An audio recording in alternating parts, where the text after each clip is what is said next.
specialist with health science and have recently taken over the role of curriculum, plans of instruction, and quality program review for Career Tech in Alabama. All right, Alaska.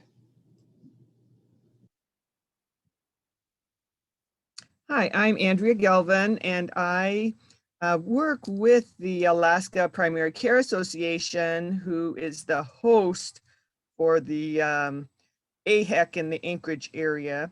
I'm actually, the leadership part that I do is I'm the HOSA state advisor, and our state has no state leads.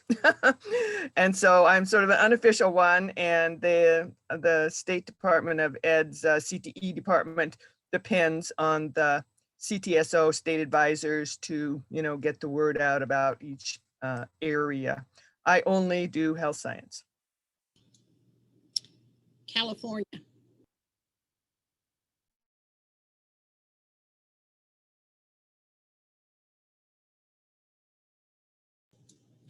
Do we have Cindy on here? Cindy Beck? Okay. Let's go to Colorado.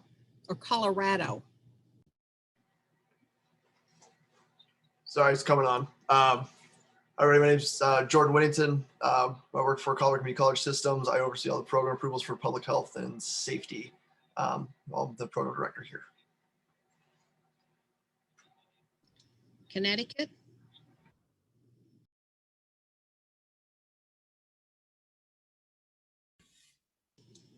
Peggy, you'll remember that Suzanne Loud sent us a message and said that she had a conflict of a Perkins emergency meeting, but Suzanne does health science and she has responsibilities for a Perkins grant.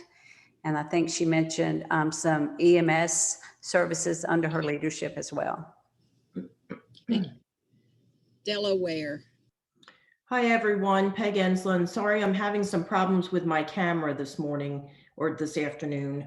So I'll only be on audio for right now until I figure out what the problem is. So Peg Enslin from the First State. I am considered the Ed Associate for our CTE work group at the Department of Education. And I oversee health sciences as well as law and public safety. Nice to see everyone. Georgia. Hi, everyone. I'm Sandra Morton from Georgia, and I'm the program specialist for healthcare science, law and public safety, security and corrections, and for the personal care services with our cosmetology and barbering. We have Hawaii, but I'd gotten an email that Erica Davis is out of the office until February, so I'm pretty sure she's not on here. Idaho. Hi everyone, I'm Stephanie Mai. I work at the Idaho Division of Career and Technical Education, and I am the Program Quality Manager for Health Professions and Public Safety Programs. Illinois. Hi, I'm Marcy Johnson. I'm from the Illinois State Board of Education. Whitney Mahaffey was the Illinois representative, and she has moved into a different department in Illinois. So right now, as the director, I am filling in until I can get someone hired. But she worked with all of the health science and technology for the department, which I know you all know her. So I won't go into any details. We're going to miss her greatly. We loved Whitney. We're going to miss her too. Iowa. Hello, everyone. I'm Jane Bradley, and I work in the Bureau of Career and Technical Education at the Iowa Department of Education. And I'm the administrative consultant, so I have responsibilities that are broad across the Bureau of CTE, but I am the appointed health science consultant along with that. But that's all I do is health sciences. And I don't know how common this is among the other states, but I work with the secondary and with community colleges in the state of Iowa with their health science programs. Kansas. Hi, I'm Wendy Coates. I'm the Health Science State Lead from Kansas.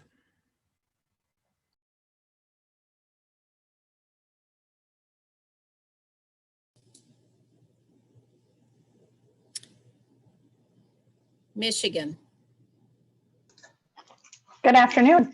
I'm Selena Mills, and I work with health science, marketing, cosmetology, and after we lost a consultant, I am now overseeing the transportation cluster as well. So in addition to that, I work with our state's work-based learning and our Perkins curriculum work.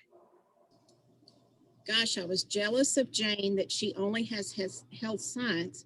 I am so not jealous of you, Selena, because I know. wow, talk about a plate full. Minnesota. Good afternoon, everyone. I am Shelley Souls. I work at the Minnesota Department of Education. I am the specialist for health science education, law enforcement, and our personal care services, cosmetology. I am the coordinator there for the Perkins grant. So we do a lot of work with at the federal level. And happy to be here. I missed our meeting last time. I was down there, but I got sick, unfortunately. And so I missed half of our meeting. So I'm very happy to see everybody today. Mississippi.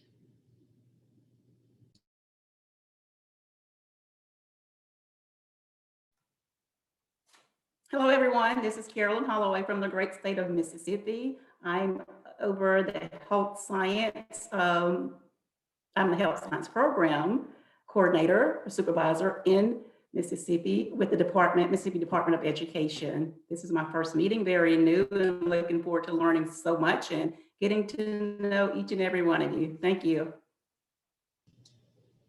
Montana. Good morning from Montana. I'm Renee Erlinson. I work for the Montana Office of Public Instruction. I'm the Health Science Education Specialist. I also oversee the law and public safety pathway as well as health science. And I have a second job with our Montana Area Health Education Center. I'm a program coordinator there and an Alzheimer's trainer. And then my other job is as a Perkins 5 coordinator for the state of Montana. Missouri. Hi, everybody. Shelley Waymeyer from the Shelby state of Missouri.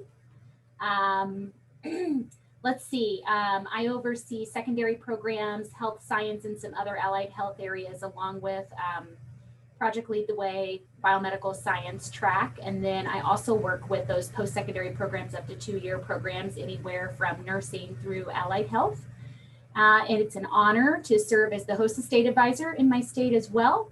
And an even bigger honor to get to be the chair-elect of NISHE. So nice to meet you guys.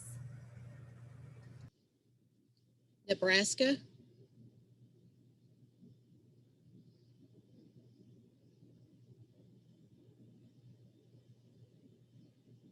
Carol, do we have Carol on here today? No.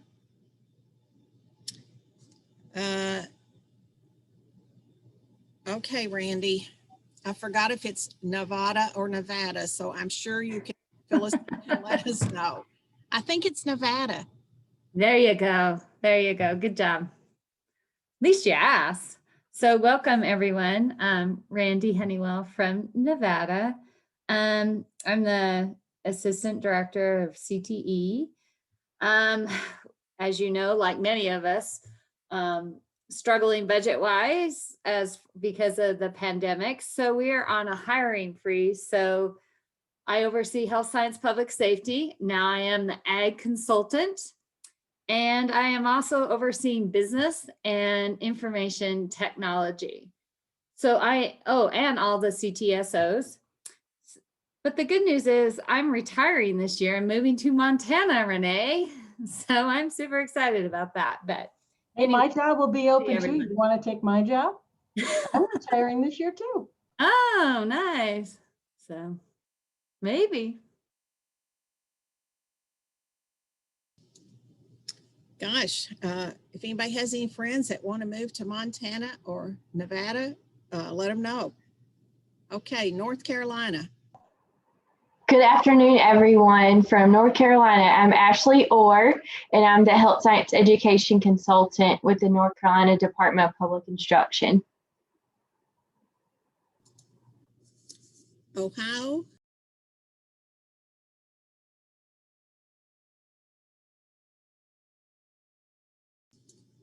Matt must not be on today. Laura, you want to say anything else about Oklahoma? Just that I just work with health science, but in Oklahoma, we do both post-secondary and secondary through our Department of Career Tech. So I have a lot of post-secondary programs. About half of what I do is practical nursing, rad tech, respiratory, and so on. So I know that's a little unusual. So if you need information about those kinds of things, we do a lot of that in Oklahoma. Oregon. Good morning from Oregon, or good afternoon to those of you on the other coast. My name's Art, and from Oregon, I work for the Department of Education. I do health sciences, and I also just took on adult and youth corrections with Perkins. So that's an interesting thread to pull. So I'll be working with that, but hello to all of you. South Carolina. Good afternoon from the Palmetto State. I work for the South Carolina Department of Education as the Health Science Education Associate, which includes the EMS pathway, sports med pathway, public health pathway, and Project Lead the Way biomedical science pathway. And I'm also the South Carolina State Advisor, as well as the NISHE Treasurer. Good to see everybody. Utah.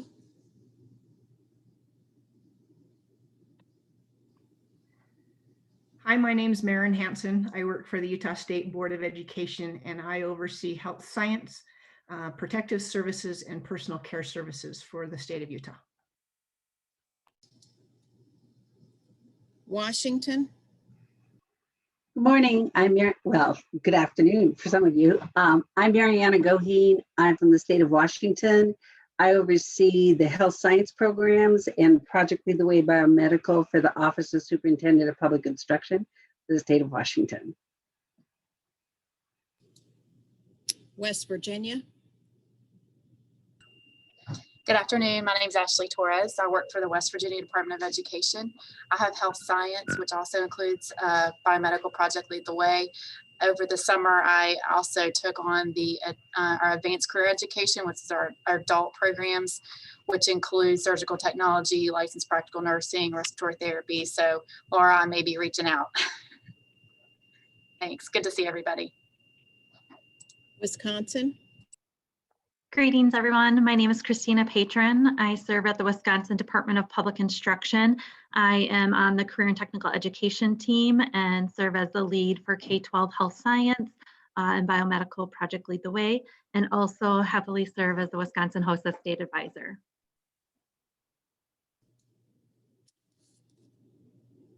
Okay, I think that took us through all.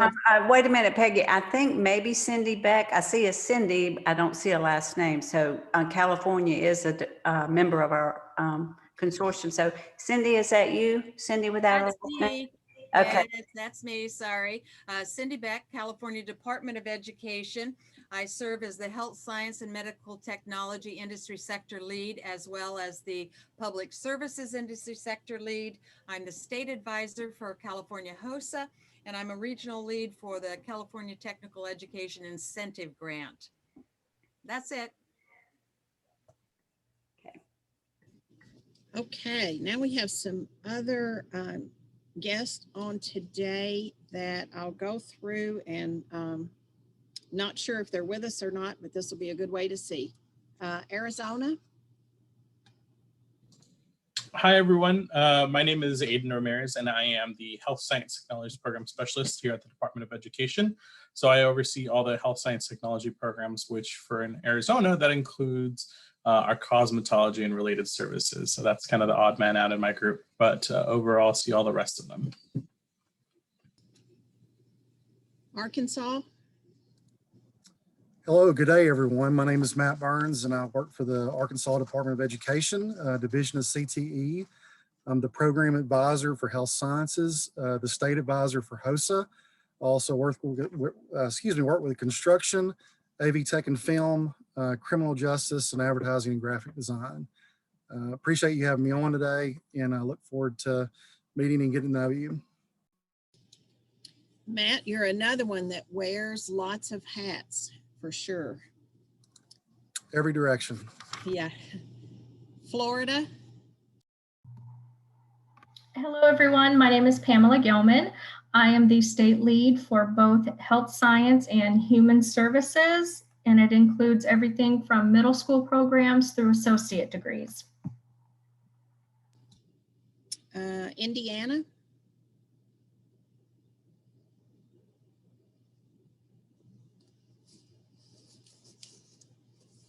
How about Louisiana?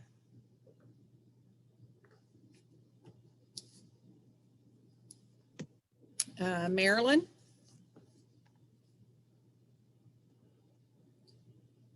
Massachusetts.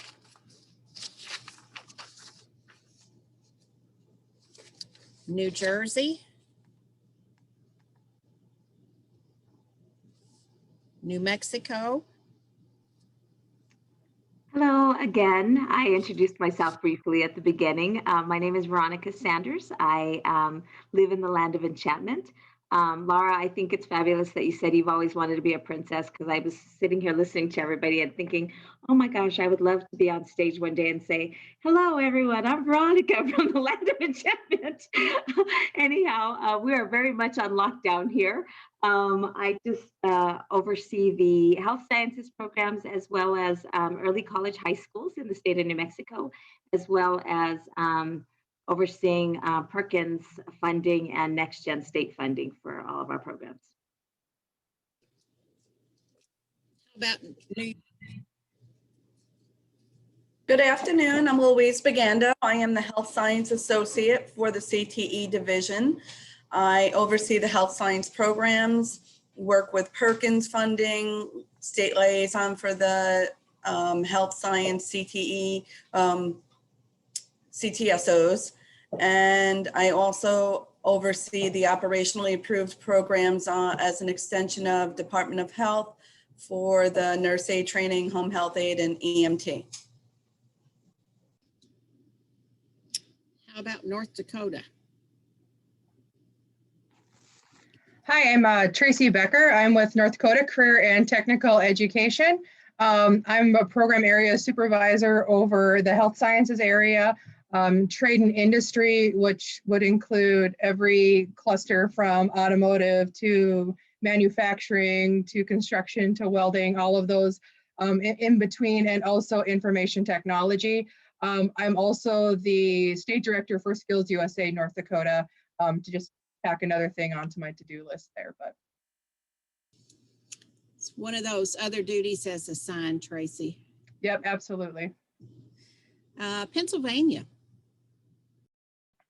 Hi, my name's Mindy Frieden Mansfield. I briefly introduced myself at the beginning. I'm not sure who all was on for that. But anyway, I really feel like I am a slacker because of all these different duties, and I've complained about a few, but wow, I do nothing compared to everyone else.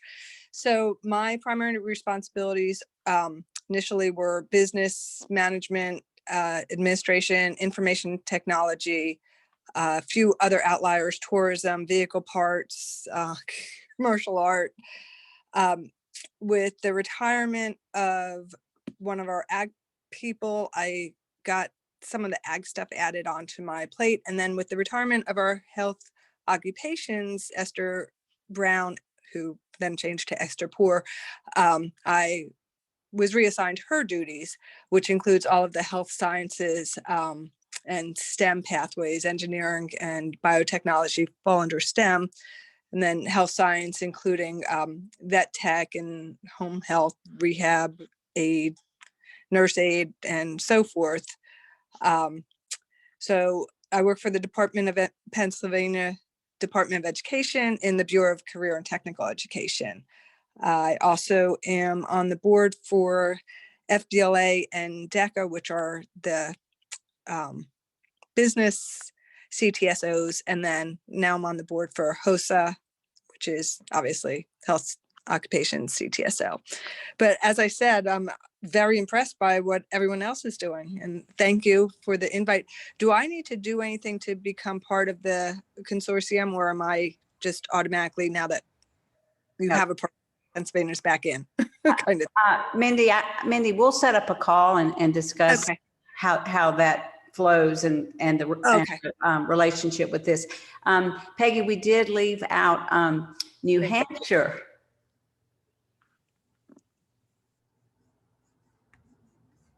Okay, is Peggy still with us? All right, New Hampshire. Okay, so Derek Earl, I don't work for the Department of Ed, but the Department of Ed has asked me to be their PLC facilitator for the state. So I oversee all the professional learning for all of the health science programs in the state of New Hampshire. So EMT, we call it LNA up here in the north, along with our allied health and health science. So my hat is actually an instructor that is also coordinating that on the side. So because we're such a small state. Rhode Island.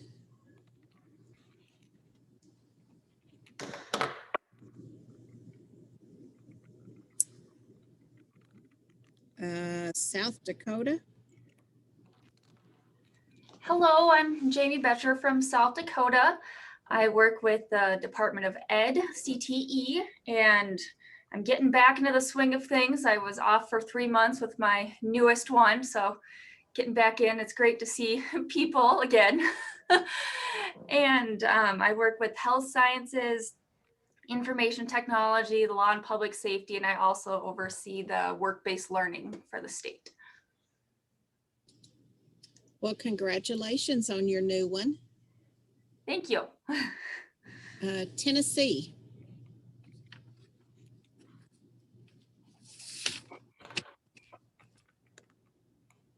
Texas.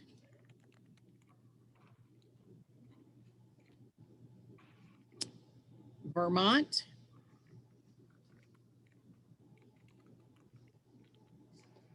Virginia. Hi there. I'm Kim Halterman from Virginia. I might get the award for being the newest because it's my second day on the job. So I am drinking from the fire hose, as we like to say, but very excited to be here with such a group of friendly faces. In the Commonwealth of Virginia, the way we're organized, my focus is blessedly narrow as well. I work with the health sciences across the state. And that for me is also a K-12 kind of responsibility. So very focused on health sciences and very glad to be on the call today. Do we have anybody on from DC?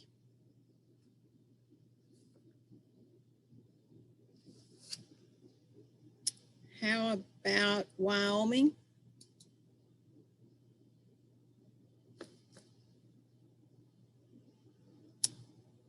And have I missed anybody? Is there anybody on the call that I did not call your name or your state?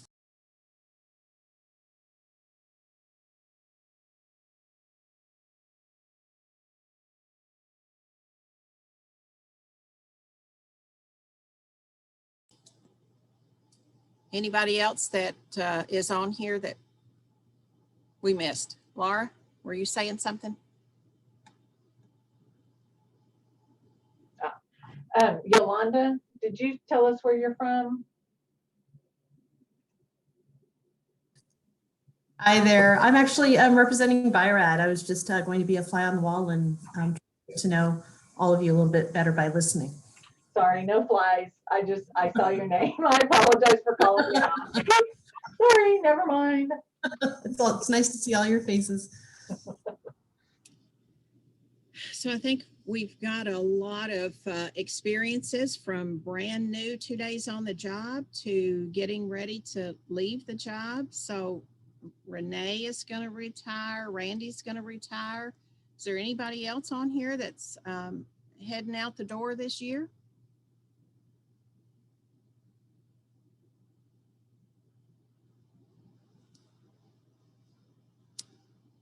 Well, good. We want to keep everybody. So we're glad that there's just the two of them.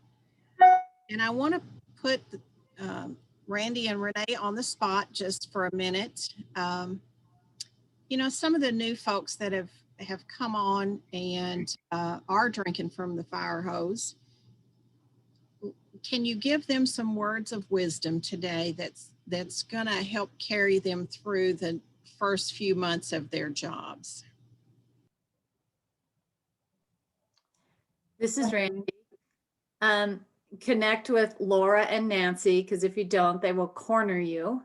And for how many years? Since 2008, I've been saying this, but that's actually a compliment, because as a person coming from, as an ag teacher, and having that experience, not even knowing what HOSA was, even though I'm an EMT, didn't know much about the health science programs except for that specialized field. So it's really important to network.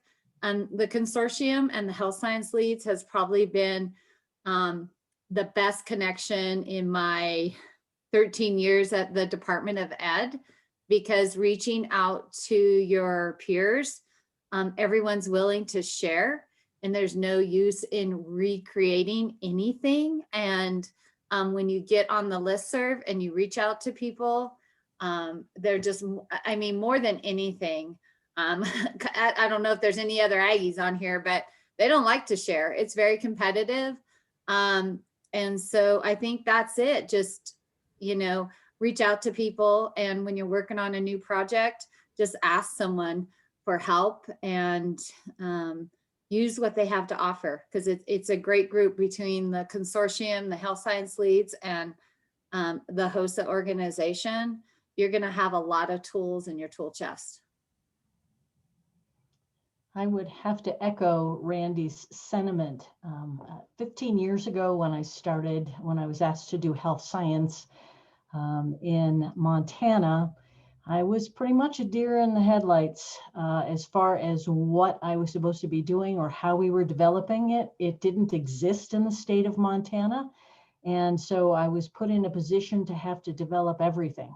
Like, what does this look like? Who teaches it? How do we get this done? And I too reached out to Nishi, and I have my, still to this day, my favorite mentor, Bev Campbell, who is not with us now. She's since retired. We still talk monthly. She was such a good friend and such a good mentor. I brought her into the state of Montana to do a 2-week training with all of the people who were going to start a program, secondary and post-secondary. We hammered out what we thought our curriculum would look like. We got a huge grant and purchased lots and lots of material from Nishi way back when, and really launched health science in the state of Montana. So we went from approximately 6 schools that even had any interest to, not that it's huge, but this is Montana. So about 35 right now in 4 different kinds of programs. So really, Nishi has been such a godsend to me as far as getting the entire state up and off the ground. Thanks for asking, Peggy.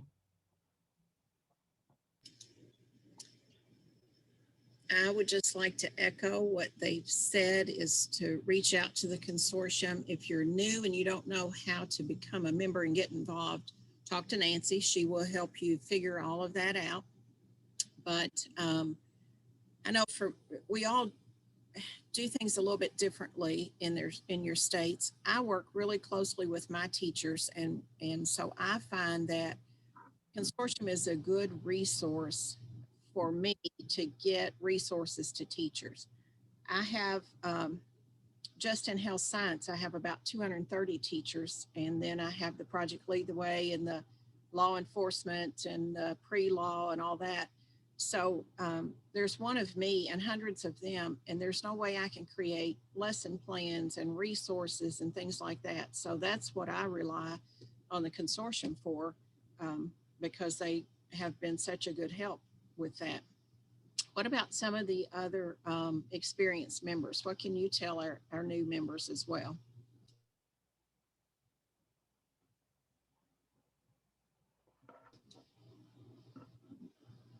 Well, this is Renee again, and I just want to say I'm looking down at Randy, and one time we were in San Antonio and we went to Fort Sam Houston.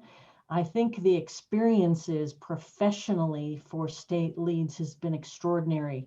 I've just been asked to be on a Troops to Teachers committee, trying to figure out what to do with returning vets who've had some kind of health background, and how we change our licensure to kind of get them involved. And if I hadn't had that experience at Fort Sam, I wouldn't have known what it is they were even doing or how they got things done. Every single time we get together, I learn something new, and that's saying a lot when you do attend lots of conferences. And so I really appreciate being kept up to date, especially with the changing face of health careers. Thanks, Renee. It's a great point, and that's something that I hope that those of you that will be with us for the next couple days. Unfortunately, we won't be able to do live tours right now, professional development, but we do have a couple things scheduled, some speakers that are fantastic. I don't know if you've seen the agenda. I hope so. But there's some good stuff. So don't be afraid. I mean, and you know what? We spend a lot of time. The worst thing you can do in this job is to compare yourself to someone else. So please know that right off the bat, that the day you start saying, oh, well, she does that better than I could ever do it. Or he has to do all those things. You know what? Our states are all so different, but it doesn't matter. What matters is that we all are looking at the same standards, so that when students leave Oklahoma and they go to work in Arkansas or in Montana or New Hampshire, they have the same foundation in their education.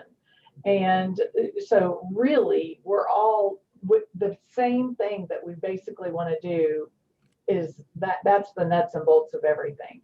And the consortium has over the years tried to come up with bits and pieces to help, and we'll talk about some of those over the next couple of days too. But we have some enhancements that were created this past year that are just fantastic. They're digital, or they're able to be used in a digital classroom, and teachers who've been kind of stuck out on a ledge for this year have really appreciated that as just one example of a resource. The webinars, I think we had a webinar on a Saturday, which is very unusual, but it was designed as a just in time. Teachers, we know you've got to start up tomorrow and be teaching online on Monday. We understand you've got all this going on. And we had I can't even remember, Nancy, over a couple thousand people, 4,000 that signed up. Is that right? No, actually, am I? Oh, that's the whole thing. I'm sorry. Yes. So on that Saturday, right when education abruptly changed to virtual, we hosted a 4-hour webinar, and we opened it up to all CTE because we wanted teachers to envision their content in some of the strategies that our health science teachers were using. And so we had about 1,200 teachers sign up, even some kindergarten teachers. And I couldn't believe it, on a Saturday for 4 hours. We changed presenters every 30 minutes. But all that to say that the consortium has really positioned ourselves to be supportive, especially so a positive outcome of the pandemic, but still we're ready for the pandemic to go away. And Laura, I'll hand you back the microphone.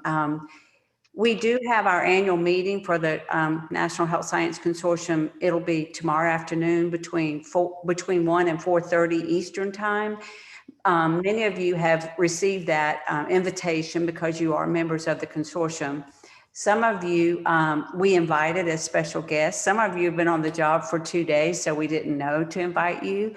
But we do have, we would love if you, that is one of the nice things about the pandemic, that we're virtual. So, there's no expenses involved for you to be a part of that meeting tomorrow. So it would be our goodwill If you are not a member of our Goodwill, we would love for you to join us. So if you have some time, just if you'll email me, or yeah, I put my email there in the chat.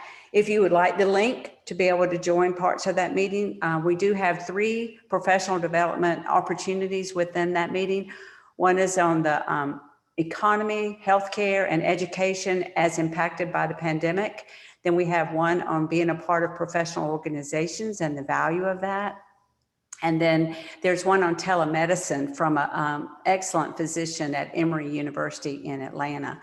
So I put that in the chat.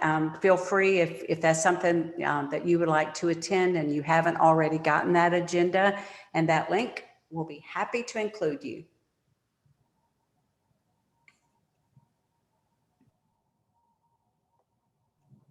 Sorry, Peggy, I think I took over there for a second. You were asking if anyone with experience wanted to say anything, so that's why I jumped in. Well, I would for just a minute like to express my appreciation because the consortium offers resources and information really for all levels.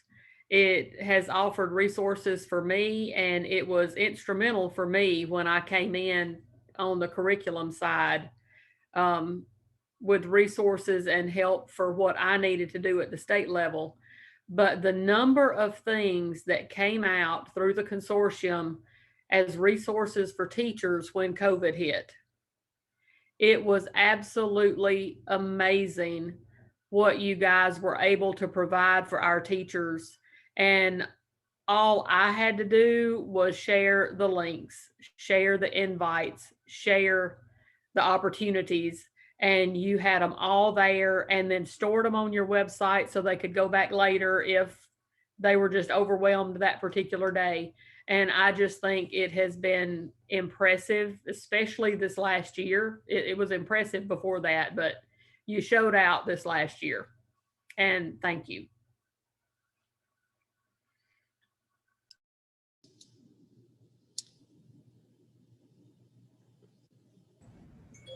Say anything, Angel?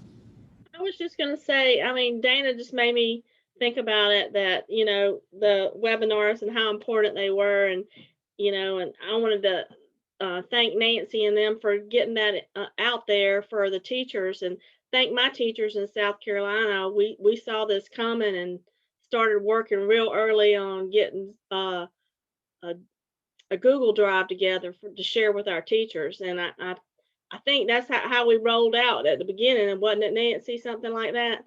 And anyway, but it was amazing to be able to get that same information out to all the rest of the teachers in the nation that wanted to access it.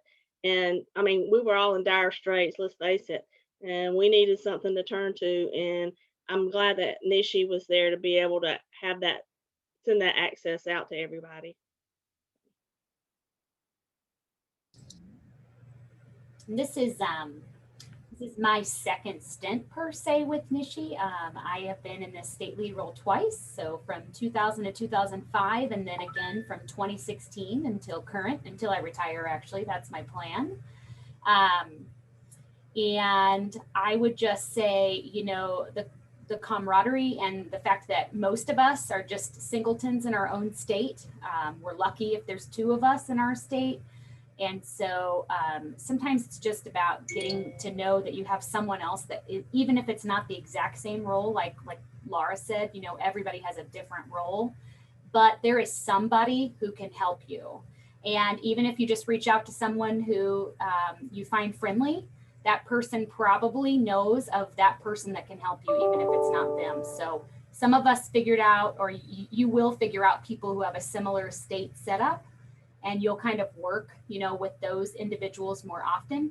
But you'll also just find wonderful friendships throughout the way that are lifelong lasting. So to me, that's my favorite part.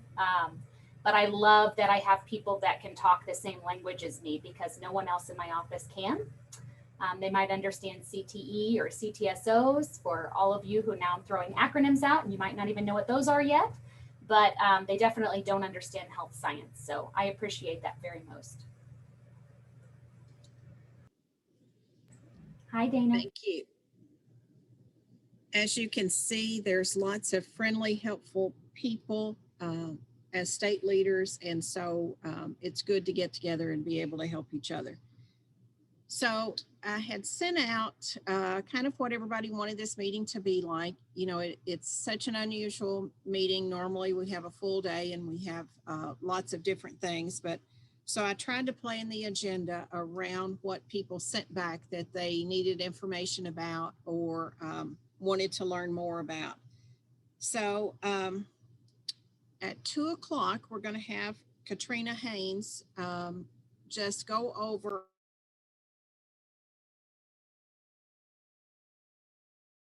You're mute, Piggy. You're mute, Piggy. Somebody.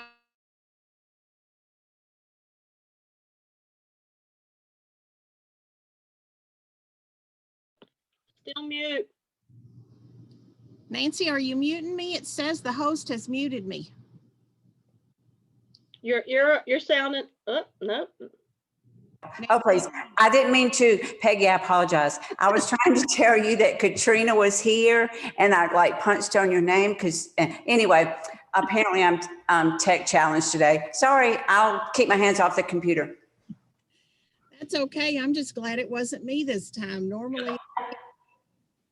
Okay, so Katrina is here and she's going to talk to us about the Health Science Educator Association and the resources that are available through there. But I have her down for 2 o'clock. So while she gets her, all of her stuff together, if you need to take a quick bathroom break, run and do that. And we'll let her get her stuff up and going.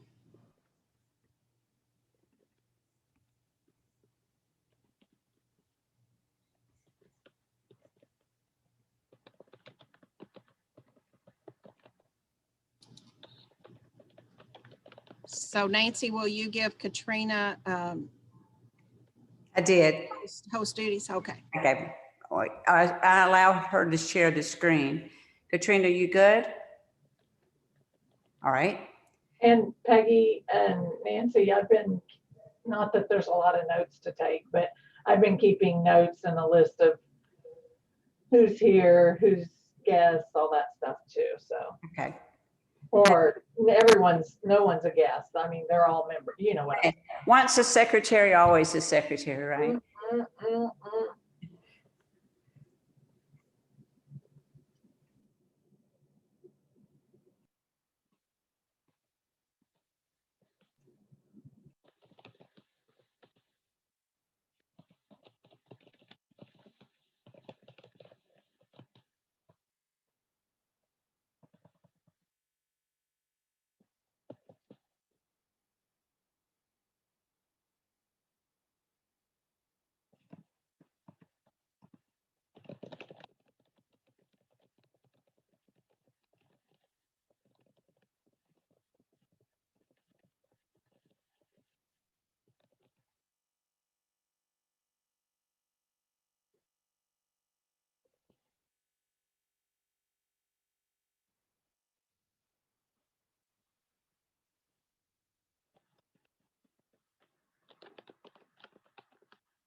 So we'll be ready in just a minute for Katrina to get on and talk about the Teacher Association. But Laura, I wonder if you would like to just kind of give a little bit of a history, because it was kind of your baby at the beginning. And so as you've passed it on to Katrina, maybe you just want to give a little bit of a history about it and how it came to be. Sure. My previous responsibility on the consortium was the director of special projects. And one of the things that we had talked about was actually in our strategic planning as a group, as a board, a few years ago.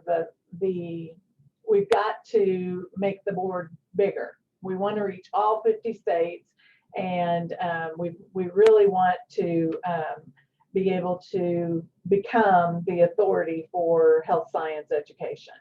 And we realized that, as you all know, that we ended up with people that were, there may be a great big lapse in the time where someone was in a state lead position. Some states didn't have or don't have a state lead. And so consequently, there's no way for those teachers to get that information. So with that in mind, we decided to start the Health Science Educators Association to diversify our membership, to go straight to the teacher. So our marketing efforts per se, or just, you know, one thing that we found that's different in every state is some people don't know some of you may not know who all your teachers are.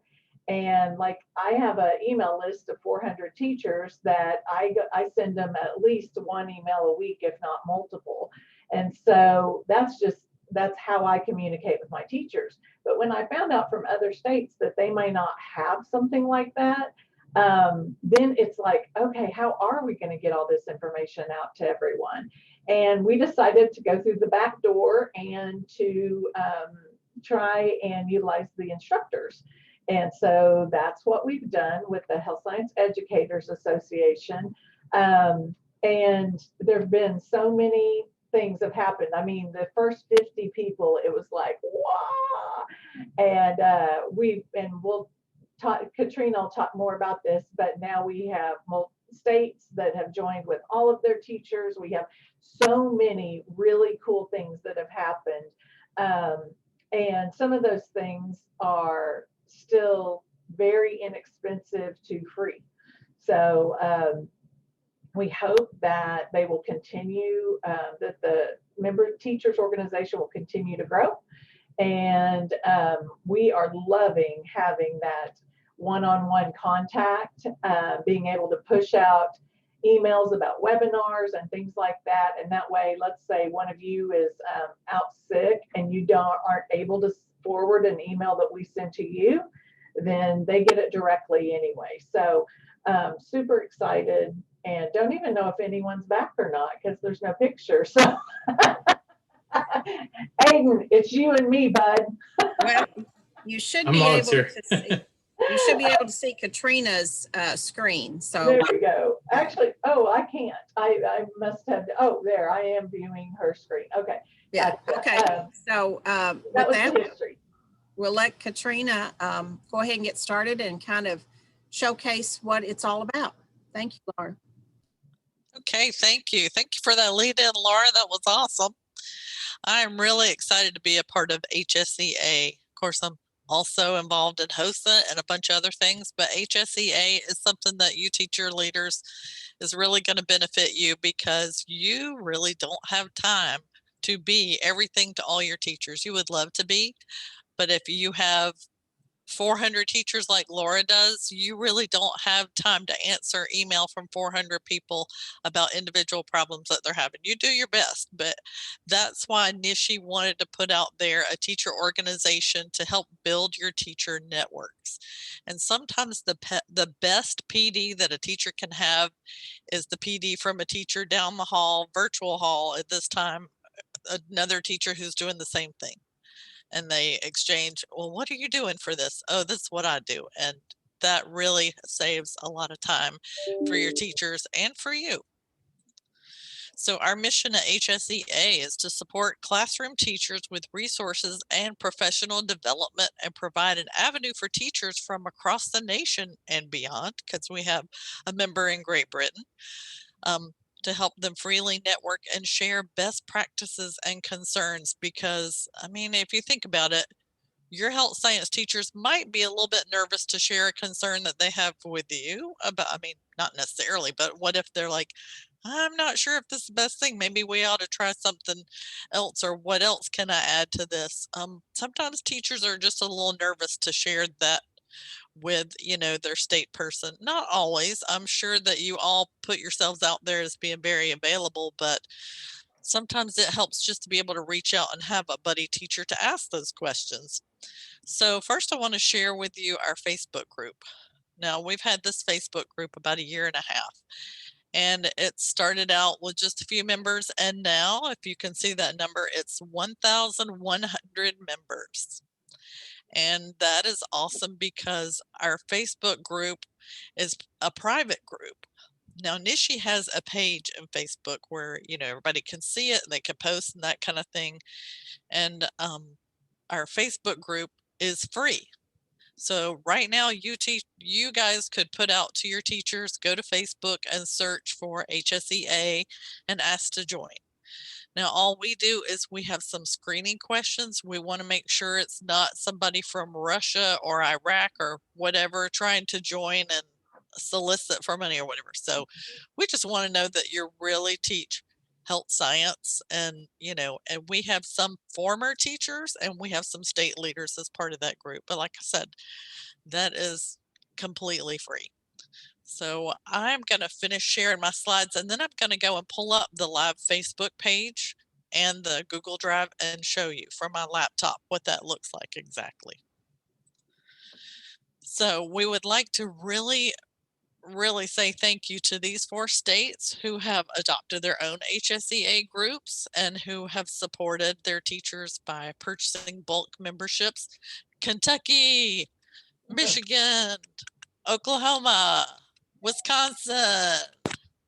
Thank you guys so much. So we hope that you'll find that it'll provide connections with educators who are positive and excited about what and who they teach, despite the crazy obstacles this year has provided. So, and we have grown so much from our few officers after the one conference to 1,000 members. And we've had such a big difference between our Facebook group and our actual paid members that we were hoping that the Facebook was going to help track the members into the paid memberships just so they could have some more advantages. But now that we're so big, we had to elect officers so we could split up the duties so we can continue to meet the needs of our teachers in lots of different ways. And that's helping with the webinars, the NISHE webinars, that is reaching out to individual teachers on Facebook. And I can't wait to show you how that literally happens overnight or even in a few hours, some cases. So like I said, we have about 1,000 members, which is 233% increase.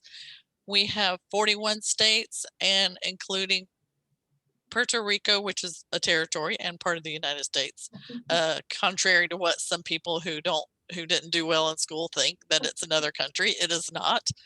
And as I said, Great Britain. But here's some of the benefits for your teachers. They can connect with other classroom teachers and state leaders, and they also can access lots of different ways of professional development. And I'll just share with you that on our Facebook group, we share all kinds of links from lots of different companies, lots of different sources. We don't limit it to NISHE, which is awesome, but we share everything that we have. And sometimes we have to be a little cautious about the copyright. We also have a Google Drive that's available for paid members.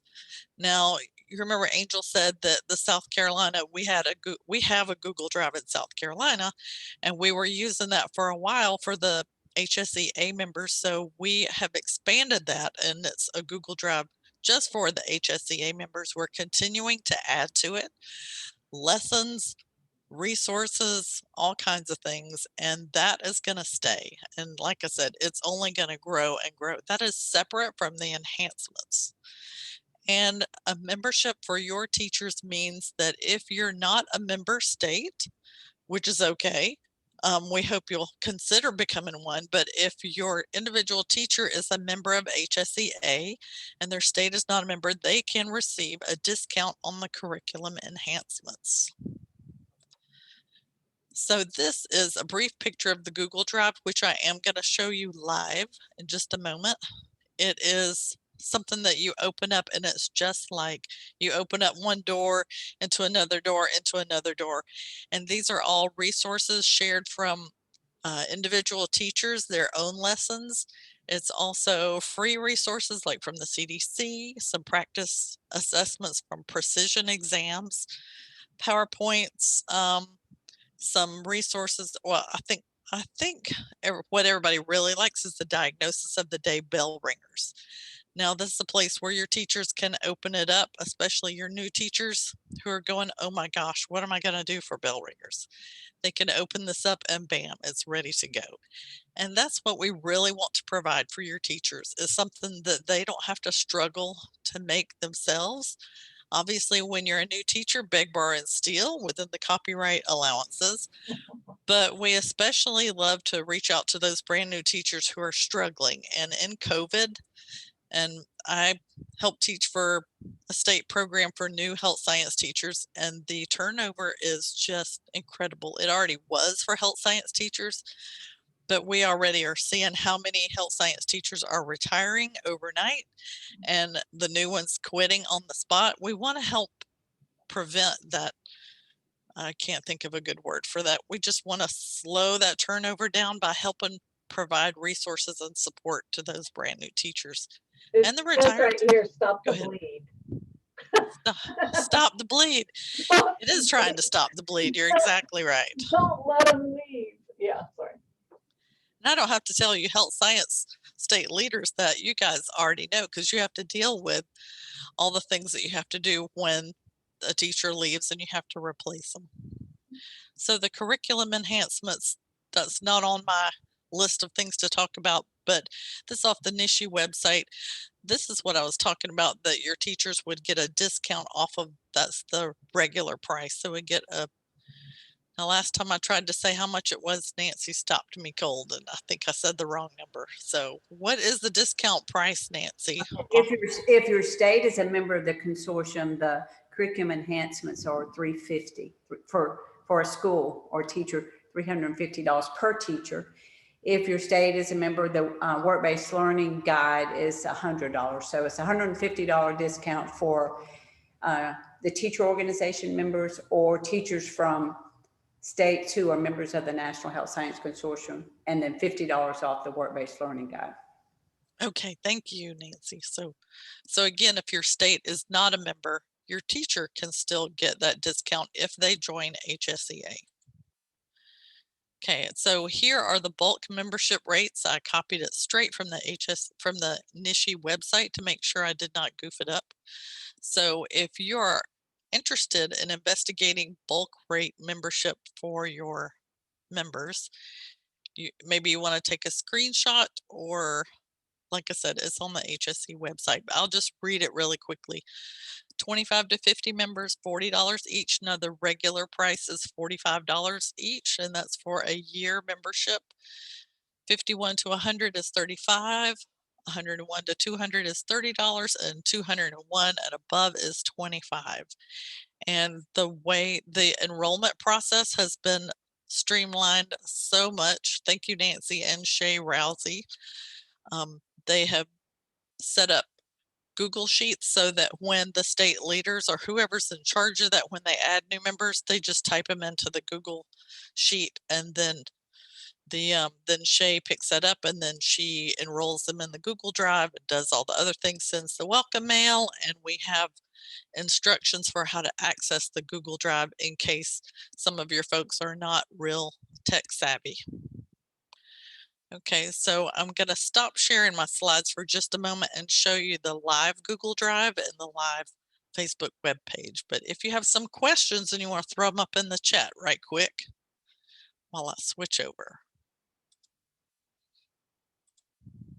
Katrina, do you have a problem sharing the presentation? Oh, Nancy said right there, we'll send the PowerPoint out on the Health Science listserv if you'd like to use it.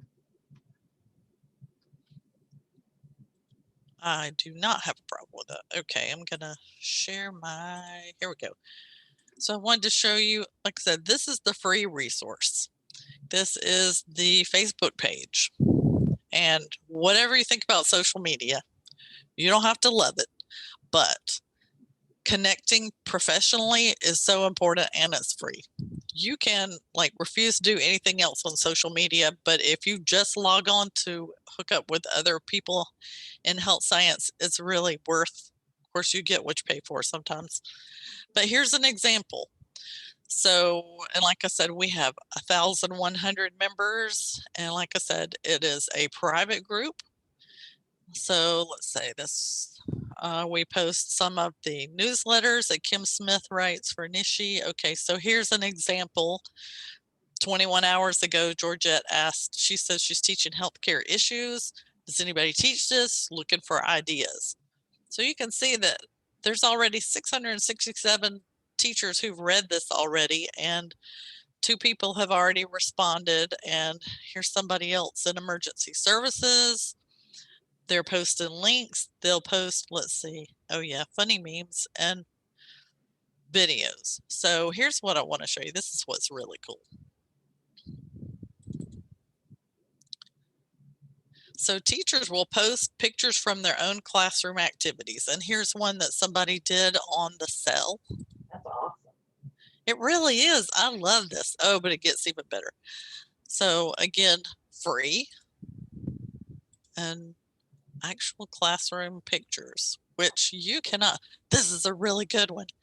And I'm sorry in advance for those of you who are not healthcare people in charge of health science teachers, you're going to have to look at this one. So here's where they're doing wound care, and they're saying, ooh, you can make it even more realistic with some mustard sauce and some marinara. I think that's really cool. Didn't they do something, Katrina, didn't they do something with the smell too? I thought I read in there that they did, maybe I'm just dreaming that it was that realistic, but I thought there was some smell component of that as well. I will tell you that my friend Amy Donaldson, oh, that's cow eyeballs that they're dissecting. My friend Amy Donaldson added a stink factor to hers by ordering some like fart spray or something like that. She was teaching her students how to change adult briefs. And she got If they aren't health science, they've dropped off now, okay? Yeah. So she added the stink factor inside of that adult brief along with some texturized material. I'll just say that. So cow eyeballs, there's so much more stuff. Like I said, this is all teachers posting for teachers, stuff to make you laugh, and I better click off because there might be some really bad stuff. I told Nancy when I started seeing teachers talking to each other on Facebook and sharing ideas. It's like it almost brought tears to my eyes because of all the years we've spent trying to get the information out to teachers. And now all of a sudden we have a way that they can talk, and it's a formal group. It's, moderated where there's not, it's not going to be just any random stuff up there. And it's just really, this is what teachers don't want to hear from us. They don't. They want to hear from other teachers. I'm sorry. You're right, Laura. I mean, sometimes, yeah, but. Yeah. So the Facebook group was really beneficial during COVID also. I mean, the webinars are a big help, but also being able to reach out, with just a couple of clicks. We did try a mail list for a while and we didn't get much activity from that. And in fact, I think some teachers were blocking us, thinking it was spam or something. So we're just sticking to social media for right now. And like I said, Facebook is tried and true. But here I'm showing you the Google Drive. This is for members. This is for the paid membership. So when you pay $45 as a teacher, or if you wanted to have a group of teachers get this resource for a discount, like we just showed you the amounts, this is what, when they get the code to log in, this is what they see. Right. And so things are organized in folders. I wanted to show you the diagnosis of the day. There it is. Yeah. There it is. Okay. So that's something my buddy Rhonda put in there. I'm not sure where she got it, but you open it up and it shouldn't be that many clicks, but so there are all that. That's a really awesome look at it. Can you see how many things are in there? And it's one per day. You could use that, one a week, or there's even more. It's just not loading all of them. So it's the diagnosis of the day, which makes a great bell ringer, something that your teacher can just throw up on the board. Of course, my internet decides to go. Yeah, it's got a case study and then it's got some follow-up questions. And those are things created by teachers. Those are not copyrighted. We have tried to be very careful not to put copyrighted material in there because, well, obviously you know why, but like I said, there's lots of other material written by teachers. There are, let's see, here's one I like to use in direct. It's an example of how to write a learning target with all the fancy Bloom's terminology, because a lot of your teachers, that's one of the things they really struggle with their administration is how to write an objective the way the latest, greatest thing in education wants them to write it, because we know how to take care of people. We know how to make children learn things, but sometimes getting that terminology just right is a little bit of a struggle for teachers, for new teachers, not older teachers. But so there we go. And Katrina, some of the resources that are on here are from old, and when I say old, it might only be 3 years old, but resources that we've created as far as the consortium has over the last 20 years. So I saw the cultural differences, interdisciplinary, there was a Word document up there, and that's one of the resources. It's right next to it. Sorry, click the wrong thing. That's okay. Anyway, there's resources that we have too that are out there, and that's part of the membership too, is to be able to get things that would be from our past interdisciplinary activities, where you're learning why is math important. And the way we teach a third grader that math's important is we show them how it relates to a health career. So there's all kinds of things like that available too. And this is a literacy aid for your teachers when they're trying to teach their students how to analyze a current event article. It helps them break it down to the key points and then compile it at the end. So this is also in the enhancements. We dropped a few of the enhancements items in here as well.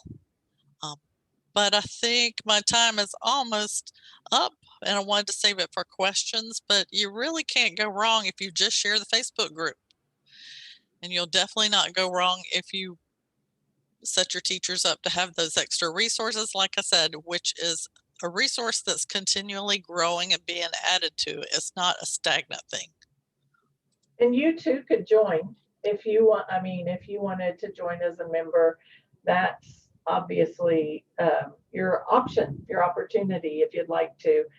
In the past, Katrina, we had a, for state leads, we had a whole separate Moodle page, basically on the learning management system, a lot of resources, very similar to this drive. And I think you actually have, we've got one started somewhere for the state leads, but that's something that if you you say thumbs up, then we will work on that and keep it up to date for you.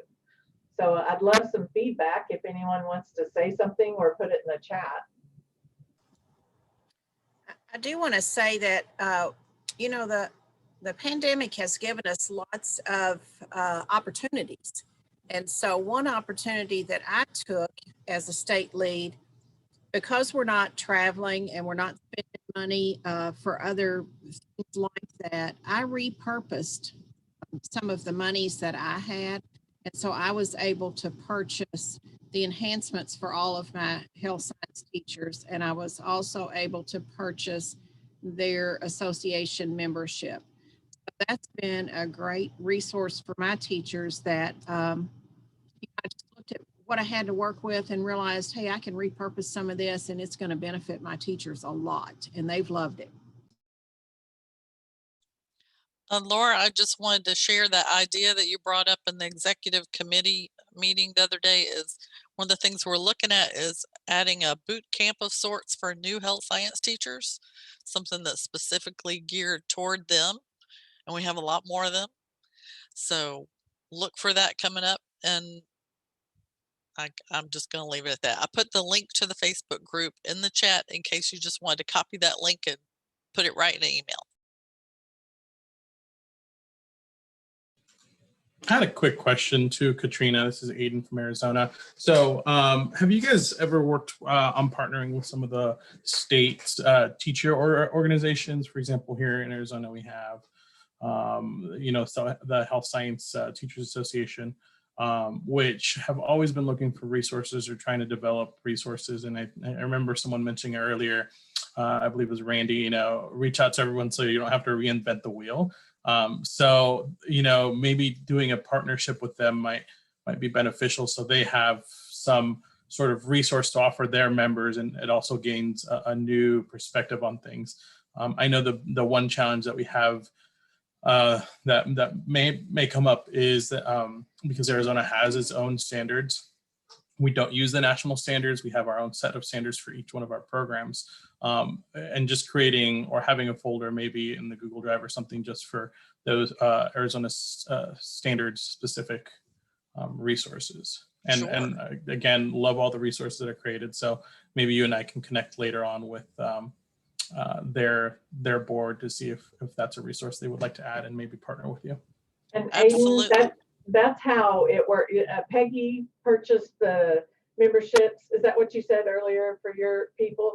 It was our teachers association that did it. So we have a Oklahoma Health Careers Teachers Association, and they decided that that was something they wanted to spend their membership dues on. And so they purchased the membership to the Google Drive, to the HSEA for every member. So that it's exactly what you're saying. It wasn't something that I had money to pay for, but it's something that they were able to repurpose some dues that hadn't been, they were just sitting there, and you can't just let them sit there in a 501c3. You got to get out there and use them. So they're super excited about the way to use these. And HSEA is not looking to replace ACT.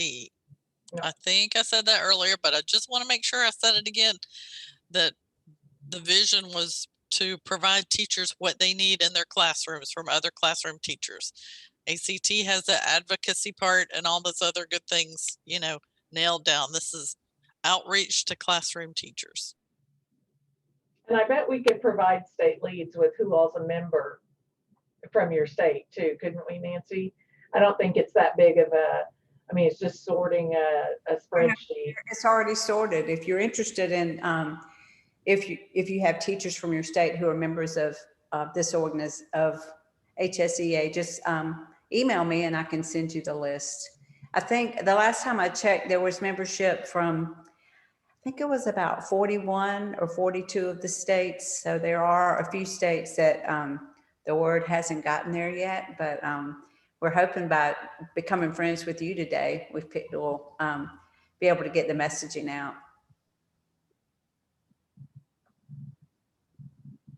If you guys don't know Katrina, give her a hand.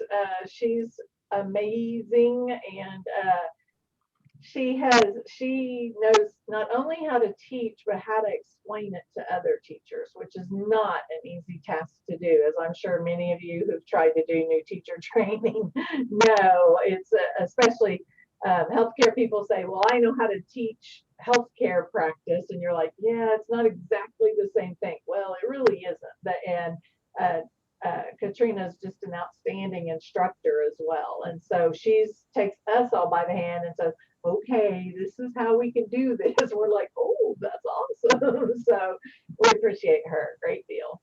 Hey, Katrina, if you'll make sure I get that, the PowerPoint that you sent. And also, if you are having summer conferences, or whether if they're virtual, or if there's a way for us to come virtually. I know Katrina did a similar little presentation for West Virginia this summer, and maybe something in Oklahoma as well. So if you would like for us to be a part of, 15, 20 minute, just a presentation about what this organization has to offer for your teachers, just let us know and we'll be happy to do that. And also when Katrina mentioned the virtual ed camp that we would be considering for new teachers, if you don't mind just putting in the chat, if you have an opinion about what month that would be best. I see somebody put before contracts are signed, like in the early spring. For some reason I had thought August, but they're probably too busy then. But there'll be those teachers that are hired in the summer again. So we certainly support it. This is there as well. So, look forward to your opinion. When would be the best month to hold that event? And it would just probably be like a 4-hour event. That was very successful for us this year. It could be that we could do multiple too. You guys are having a couple different, I know in my state, we have new teachers and then we have another new teachers for people who weren't hired at that time. So that, might be maybe we could eventually parlay it into more than once a year. Well, I put March also because there are a lot of teachers starting mid-year after somebody else has thrown up their hands and said, oh, forget it. And I know that because I've been talking to them. But I just want to say thank you so much for having me. And I look forward to talking to some of you soon. So take care. See ya. Thanks. All right. Normally when we are in person, we have the publishers and the resources come at the end of our meeting and just kind of each of them have a few minutes to go through and say what they can provide for the health science teachers. And of course, we didn't have the time to be able to do that this time. So we've asked the rep from that particular group to come today and talk about some resources that are available to you as state leaders for your teachers. They were great when this pandemic first hit. They were throwing out their resources for free for the rest of the school year for teachers to be able to use, because it just kind of blew up in everybody's face that, oh, hey, you're virtual beginning tomorrow and you need to be doing this. And so they were a big help to teachers. So we've asked Nicholas Wells, who's the publisher's rep, to come and just talk for a few minutes about the different resources that are available. So Nicholas, I'll turn it over to you. Okay, thank you, Peggy. Thank you all for allowing me to represent the publishers today in front of you. I know that I will not do justice to all the companies because some of them have some tremendous personalities. So I'll do my best though. I do have some presentation slides for us to go through. What I did is I sought out information from the publishers in order to represent them. I had quite a few return some information. Others, it's kind of funny, we're a category of competitors. So sharing information among each other is sometimes a difficult thing to do, to trust each other. But I do have some things prepared. And so if you have any questions as we go through it, feel free to ask. Let me switch over to sharing my screen real quick. Nicholas, while you're doing that, I'm just going to give a little background because we have some folks in the meeting today that are somewhat new to the consortium. Okay. And maybe you had that in your first slide and I won't need to. Are you giving a little background? Maybe. Okay. All right. Sometimes my leadership hashtag takeover skills come out. I'm out. Oh, this is lovely. I have clearly a font issue to start off this presentation. So we'll deal with that as we go through. Okay, so as Nancy was about ready to reveal, the NISHE does allow us to be publishers, but also be members of NISHE, which is a very unique opportunity for manufacturing companies. Normally, we are partners, but not really involved as in depth as what NISHE allows us to be. So it's a pleasure for us to do this. We value NISHE as an organization for the publishers in order to connect with the educators. And of course, hopefully it's a benefit to the educators to connect with us through NISHE as well. So we were basically, the reasons why we joined NISHE as manufacturers and publishers is to be informed of the health science trends and initiatives that you guys are pushing forward with throughout education. In each state, dealing with states, we understand that each territory is different. But as long as we can align with NISHE on the national level, we all have a centralized focus at least. And so we want to strategically, align with you and partner with NISHE and be able to get all the students the access to curriculum, the training tools, the equipment, everything that is needed for students to have a long career in healthcare industry. Plus, I really like this table stand, if you see bullet number 4. When we get to display at conferences, usually Nancy or Cindy or Laura or someone comes around with these little tabletop stands that say we're a NISHE member. And as small as that is, that actually does help us stand out at these national events. So we do as publishers really, really, appreciate all the little things the details that NISHE provides to us. So also NISHE has done some wonderful things, especially over the last year with webinars. They allow us to participate in webinars, which again gives us access to customers, potential customers, educators, even some students that may or may not chime into those webinars. These actually get posted on NISHE's website. and so they're there for a while. So that gives us a lot of opportunities in front of educators. A couple of the new publishers that have bought into what I was speaking about is why we value NISHI is Bioutility Applied Biotech Training and National Center for Competency Testing. These are new to the organization, and so they'll actually be coming on this year and actually participating more like the regular publishers. So just wanted to highlight the new ones that we've added on. So one thing that NISHI has allowed us to do as publishers is to separate us out into different categories to hopefully make it easier for educators to determine which publishers they need to research further, hopefully contact.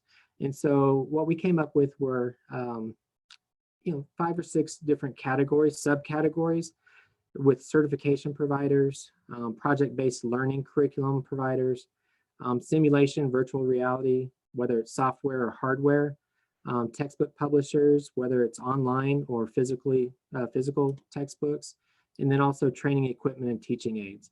Now, it's not simple to put us all in a single category. So what we had to do is we basically made subcategories and secondary, and in some cases, there's 3 tiers of where a manufacturer would fit into those roles. We also wanted to single out how the publishers fit within the education levels.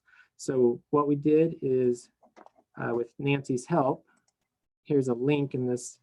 Okay, good thing I already have it pulled up separately as an Excel sheet. But on NISHI's website, and I can take you there as well.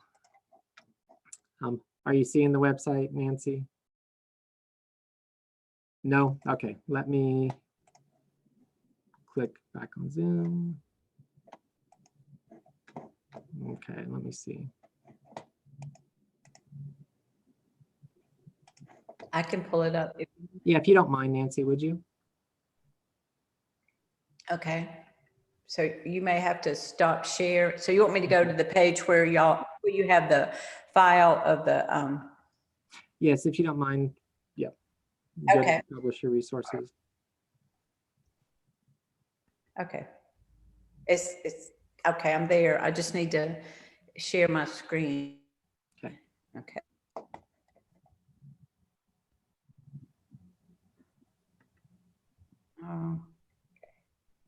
Did you stop share? Yes, I did. I can. Okay. I think I can try to get to it again if you'd rather me try to. Okay. All right. That's all right. Okay, so now can you see it? We can. All right, yay. Technology is great when it works, or when the user works, right? Okay, so this is NISHI's homepage. Most of you, hopefully all of you have been to it. In the right corner, you have partners and publishers, and we will just go over to our publishers page. And it talks a little bit about the educational resources and the providers and how to become a member, also to view membership rosters. But the thing that I'd like to highlight here is this item here. It says the partner spreadsheet. And hopefully this will then pull up for me. And what this,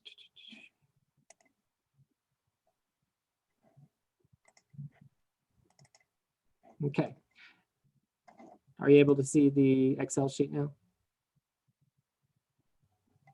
Not yet. Okay. I'm sure it's coming though. Wait, is it a big file? It shouldn't be too big.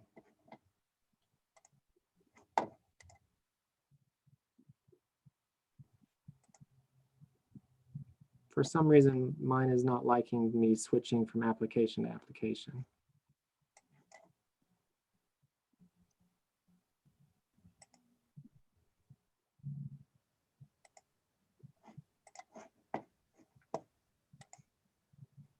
Let me bump back out.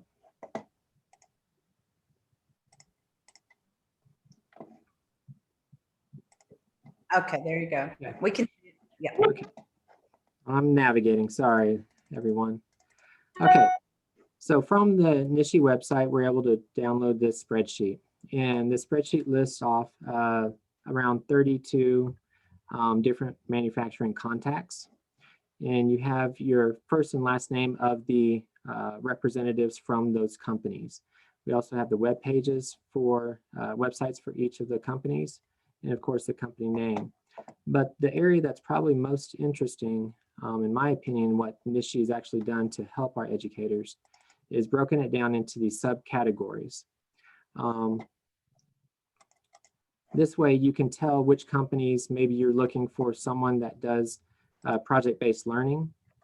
And so you can simply click in this area and find the project-based learning companies. Or if you're looking for someone that does simulation. And as you can tell, there's companies that are listed in multiple subcategories and also education level. So this is very handy, and I think it's one of the best things that from the publishers that we could have provided out there for you to easily assess which companies you want to touch base with. Can I just say that I did something similar in my state, and all I did was put our local reps in those areas. So this might be a great tool for you guys to start with. And then, because teachers love, and administrators from different schools love that information. Does that make sense? You could take the exact same spreadsheet, copy it, and then strip out the national level person's name and put in your local representative for your area. And then they would know who to contact for each of those different resources. Also, I wanted to thank Dana Stringer from Alabama, because I think it was last year at our annual meeting when we were in Las Vegas. I had to say that because that's the last time we got to travel. And she said, could we get this in a spreadsheet? Because she wanted to, I think, like with one click, be able to invite all of them to maybe her, state level conference. So appreciate, Nicholas says we did it, but actually he did most of the work as the member representative. And so it's there on the website for all of you to access. Okay, now let me get back to this presentation. And I'm going to briefly go, I say briefly, but I'm going to speed through this because I do have a little activity at the end that I would like for everyone to participate in. And you'll maybe be rewarded for it, So basically what I did is I asked for some of the publishers, actually I asked all of them, and some of them responded with some information. So let me go ahead and start this. So I started with this certification group, and AMT, these are 4 of the main certification groups that are members of NISHE. And AMT actually supplied some information about, basically I asked them all why they partner with NISHE, like why do they value their partnership with NISHE, and during the pandemic, did they offer any solutions for education, and what are their upcoming plans? So AMT said they value the connections with high school allied health instructors through NISHE in ensuring they meet the needs of this important pipeline to quality healthcare workers. And what they do, they basically use NISHE as a platform in order to get in front of the high schools and get the information from you. During the pandemic, they offered free and discounted CE to educators. And then also they're launching a new patient care technician certification soon. In the future, they are adding the phlebotomy instructor route. And they're also adding a flexible online testing option. So I'm not going to be able to answer the questions that you guys may or may not have. So what I'm going to do is send the PowerPoint presentation to Nancy to upload, and then you will have the ability to click on the links in this PowerPoint, and you can make contact that way, or use that contact Excel sheet from the publishers page on the website. And this is actually the,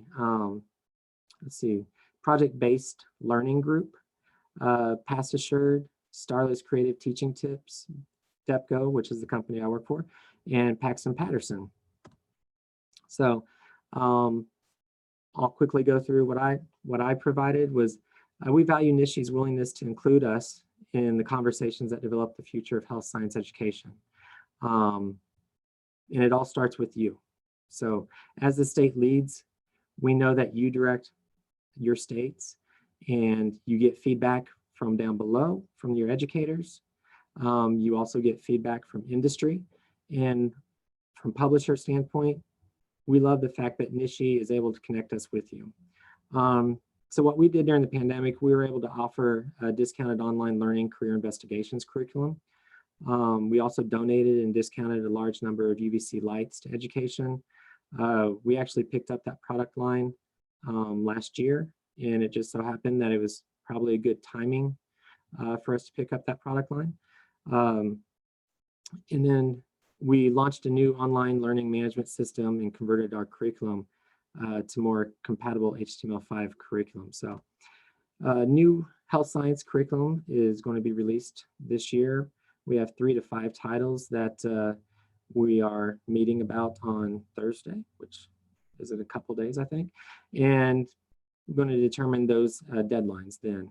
And also, we currently have some promotions going through the end of January for some UVC Light bundles. All you have to do is follow us through Instagram and you can find out more information. Starla's creative teaching tips. Many of you know who Starla is, so she probably doesn't need an introduction. But she wrote this wonderful article about, or wonderful paragraphs about how she's been along NISHI since the beginning. I think Starla likes to think that she's older than she is, but I guess maybe her energy level is so high up there that maybe she is that old, but I would never ask her. So, but she speaks highly of NISHI, and she remembers when teachers did not have this source and they had to rely on word of mouth. So it's a privilege for her to be part of this group, and it helps her mission to give instructors the best resources that she can offer and that you can offer to your classrooms. So now we went into some of the equipment providers, and RealityWorks, Pocket Nurse, 3B Scientific, and Biorad are some key players in this category or subcategory. We have RealityWorks has offered free webinars, and she sent me the dates and times there, which again, you can refer to this once Nancy receives this PowerPoint and distributes to you. RealityWorks is launching some new products for 2021. And inside this presentation, she has a little bit of information, but also I was able to put the links in there so you can navigate to their website in order to find out more information. Then you can contact Denise on that. And so there's about, I think there's like 10 products or so that she wanted to mention. And so if any of you use any of their medical scenario cards, they are launching 2 new ones, medical assistant and also sports medicine. And they also have some online programs. Applied Education System, FA Davis. Now this is probably the largest group of ours, and that is the textbook group. Some of them are online and some of them are physical copies, physical ones. So let's see. BE Publishing, CareerSafe, CEV, move all that out of the way. Savas, which Nancy informed me that was previously Pearson, I believe, and today's class. Applied Education Systems, they value NISHI's platform that enables AES to develop relationships on the national level. They gain insights on states' priorities through you, and also they compare what they find out in the field through their sales reps to the mission of what NISHI and the state leads are telling us. So during the pandemic, they offered a significant numbers of free full access licenses to the entire health science library. They shared AES content with NISHI to be used in your resource collection. And a lot of these resources are still being offered available freely. whether it's through AES or whether it's another publisher. All they did is they kind of informed me that this is what they have been doing. So they didn't, most of them didn't include a deadline that this was, if it expired or if they're continuing to do it. So I would definitely check if there's something that you're interested in, follow up with them and see if it's still available. They've created advanced questions for their A&P curriculum and committed to further development of their curriculum library, including the expansion of their A&P program. So that's what they're planning on doing in 2021. F.A. Davis, Rosalind Thompson, most of you know. She wrote a very good, sincere message, and she took it from her perspective that she enjoys the conversations that she's a part of with this group of educators.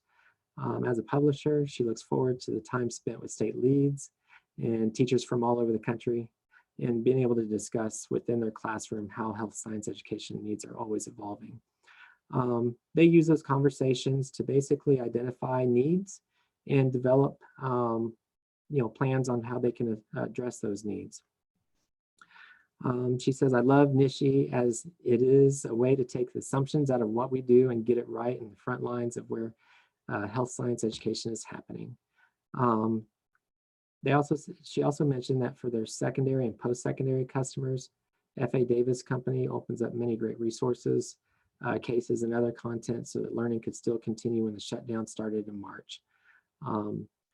As a publisher, they have vowed to not increase their prices on a large percent their titles within 2021, meaning F.A. Davis Company has not increased their prices in 2 straight years. They're trying to do what they can in order to help educators, especially during this pandemic. They will be releasing some new editions of Understanding Anatomy and Physiology for the high school market. And guess who? Guess who helped out with that? Starla Ewan. So Starla's not only developing her own product, but she also helps other publishers. She's a tremendous lady. So now we move on to Jones Bartlett Learning. They continue to focus on providing quality content, and they want to continue their mission. In order to do that, they need to understand what's upcoming. And so that's how they utilize NISHE's information, is to kind of get out in the forefront and maintain their mission. So during the pandemic, they provided 22,500 free ebooks. They offered instructors and students access codes. They provided 3,000 respiratory therapy clinicians and students with essentials of mechanical ventilation online content. They assisted 9,500 students transition to online teaching through educational webinars. So they were active, and hopefully some of you benefited from it. They helped 3,500 students pivot from in-person to online learning through webinars. They conducted an educational webinar, Health Disparities and Health Equity during the COVID-19 pandemic, and it was viewed by 2,600 individuals. So in the future, they're working with their partner Junction and to create an online course covering the areas of phlebotomy, medical terminology, intro to healthcare, anatomy and physiology, and medical assisting. They list a lot of very positive, like turnkey online courses, that's great content. And of course, the word you guys all wanted, great value and affordable. So there you go. They also are willing to do demos and share webinars that are pre-recorded. So Cengage Learning is a proud partner of NISHE in order to provide quality resources for both students and teachers aligned to NISHE standards and to the Youth Sciences National Health Science Assessment sponsored by NISHE. The consortium works to advance health science education and National Geographic. Cengage is honored to support that mission. Cengage actually sent me a couple of videos that unfortunately we don't really have time to go through.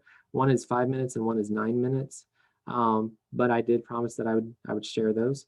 So they're embedded in this presentation, or you can click on the links in the presentation. It'll take you to YouTube to watch them. Also, here are links to their catalogs or brochures, And so you can access those online through the links here provided in this presentation as well.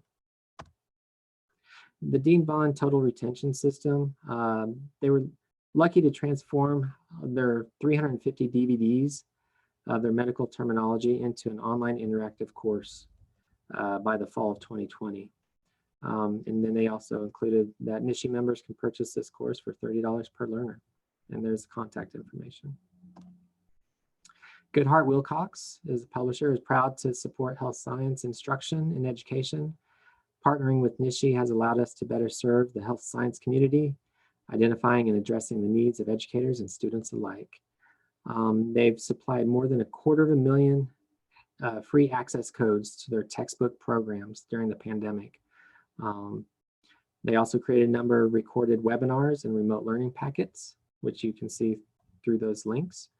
And in the fall, they planned the second edition of, or they did the second edition of Medical Law and Professional Ethics. It was released, and they're excited to announce their forthcoming second edition of Anatomy and Physiology Essentials, which will include a robust lab manual. And this year, Goodhart Wilcox celebrates 100 years of supporting career and technical education. There you go. Okay, so for those of you that have zoned out, if I can grab your attention again, this is where I do my job to gather information for the publishers. So what I'd like to do is, in order to make sure that you guys find some value in this, well, at least one of you will find some value in this. I'm offering a UVC handheld light, sanitizing light, to be shipped to you from DEPCO Enterprises.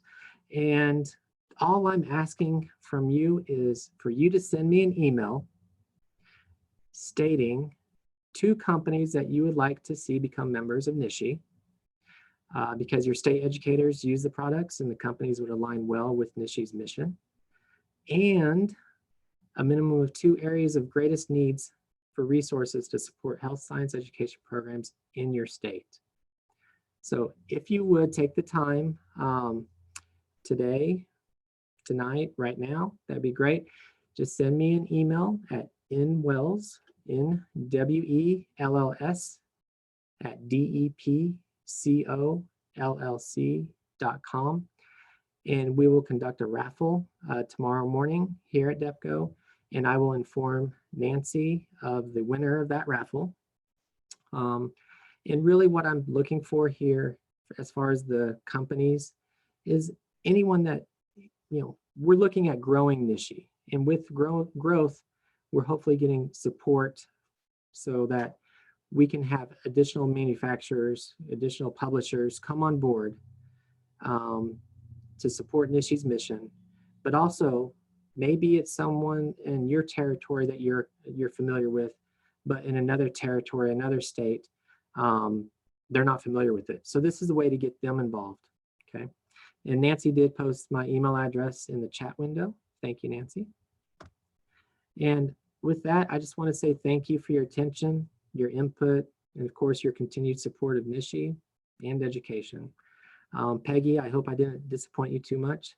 I'm sorry about the font and the switching between the applications, but I definitely appreciate it, and hopefully the publishers don't hear about the font issue. So, but thank you very much, Peggy, for allowing me to represent the publishers.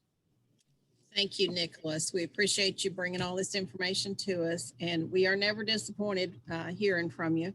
It's always a pleasure to have you. Thank you.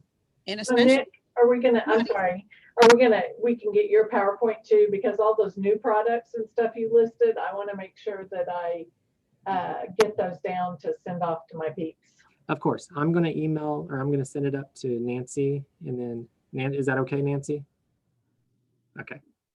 I'll send it out, Nicholas's presentation, as well as the one previously from Katrina, and I'll just put that on the listserv to everybody. Okay, excellent. Thank you. Thank you. I'm going to sign off, and I appreciate it again. Thank you very much, ladies and gentlemen. So see you tomorrow.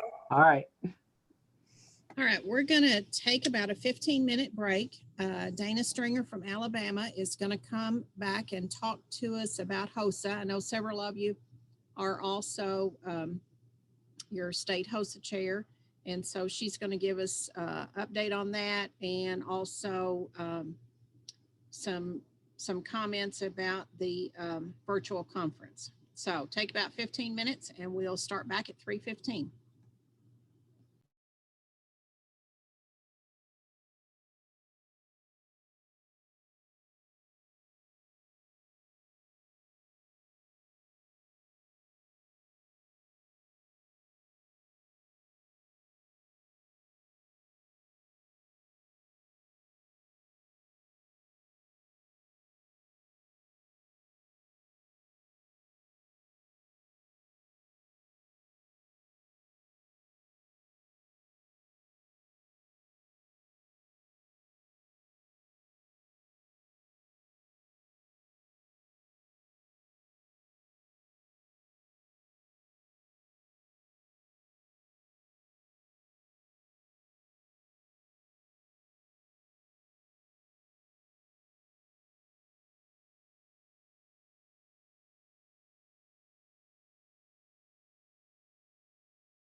Let's go ahead and get started back. I want to keep us on track today and be mindful of everybody's time.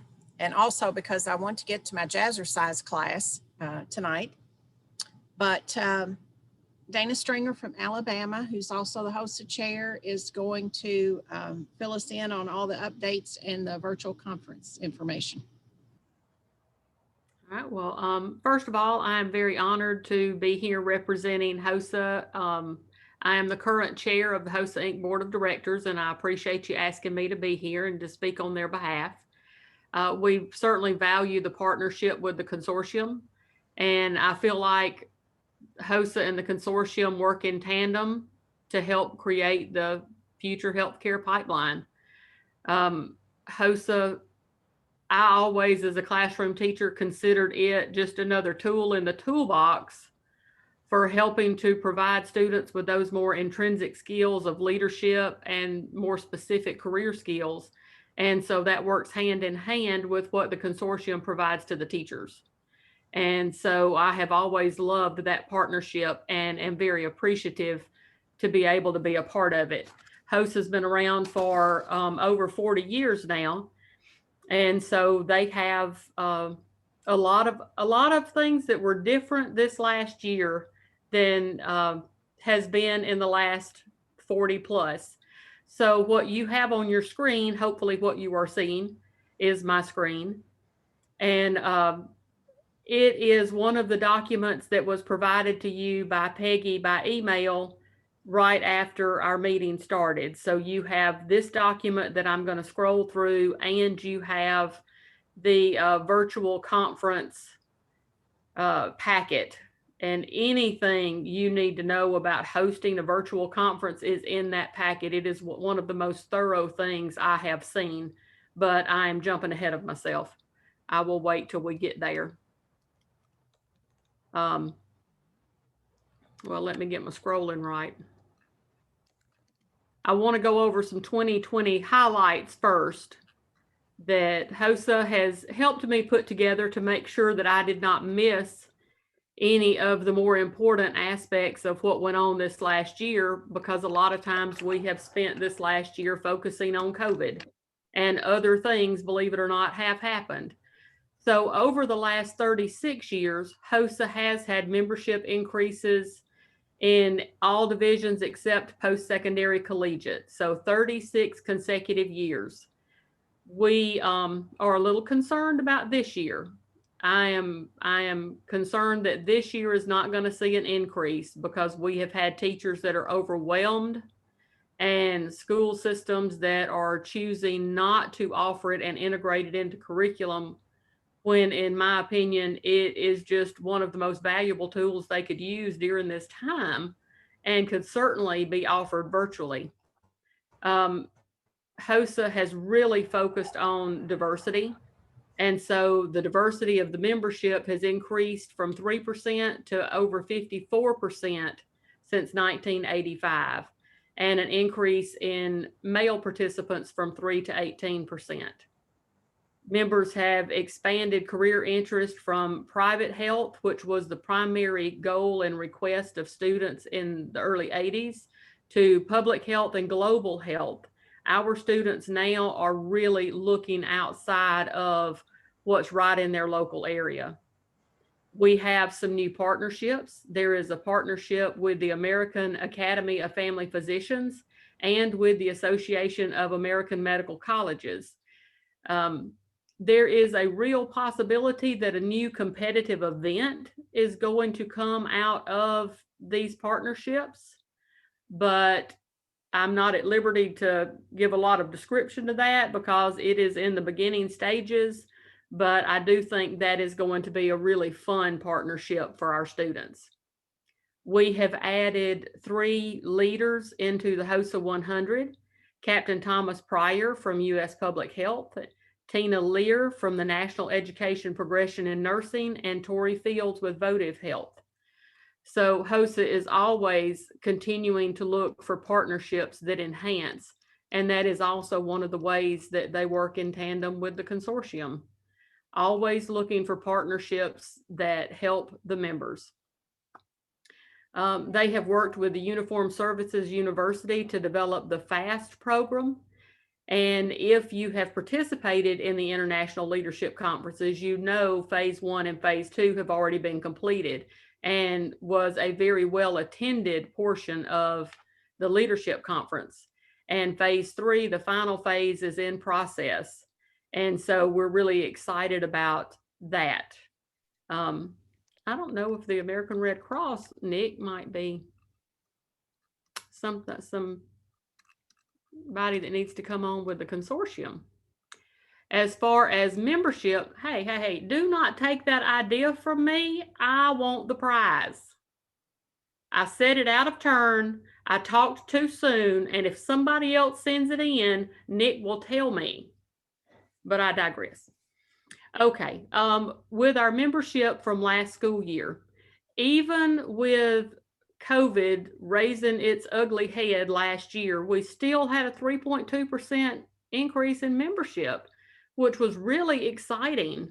We have over 5,000 chapters, almost 33,000 alumni, which that's one of the places that we have the biggest area that we could grow, because we have well over 2 million alumni that if we could get them back involved, even if they're just judges in our states, how amazing would that be? We started out in 1985. Now, we started earlier than that, but from 1985 to now, look at the growth in membership from 31,000 up to 250,000. That is absolutely huge in my book. I won't spend time going over the specifics of which category is doing what. And I should have thought through the scrolling thing, because I know my computer scrolls slowly, so I apologize for that. We do have some interesting information on the global front. You know that China became full-fledged members last year. Jake Kelly, our president of the Executive Council, was able to virtually attend the China National Conference and speak, and did a great job. It was very well received. And China HOSA this last year elected an officer team. So they are very excited about HOSA. And Canada is now in its 6th year and has over 4,000 members. And they had a little bit of a rocky start, but they have really got it smoothed out, and they are doing great things in Canada. But this year at the International Leadership Conference, we are going to welcome Korea HOSA. They have signed on 6 chapters, and they are going to receive their international charter this year at Leadership Conference. So I am really excited when we can come back together again and actually swap pens again, which of course is the students. They really hate that they're missing out on the pen swapping, but we've got to get a Korea pen. For virtual ILC in 2020, that was a big swap, and they were very concerned. Originally thought that, they were originally hoping that they'd have 2,000 people attend and participate, and they actually had over 7,000 that signed up and participated. They had over 62 educational workshops, and they really were good quality workshops. 4 of them were live. They had live general sessions. They had over 8,000 competitors. And I know now you're wondering, we've got 7,000 attendees, but over 8,000 competitors. How did that happen? But there were some events that were testing events that students could enter multiples. And so they counted with each event that they competed in, because they were a competitor in each one of them. So we're not just making up numbers, I promise. And I'm going to tell you, I was very impressed with how they were able to do the exhibitor portion of the International Leadership Conference. That was almost like walking through the exhibitors. It was fabulous.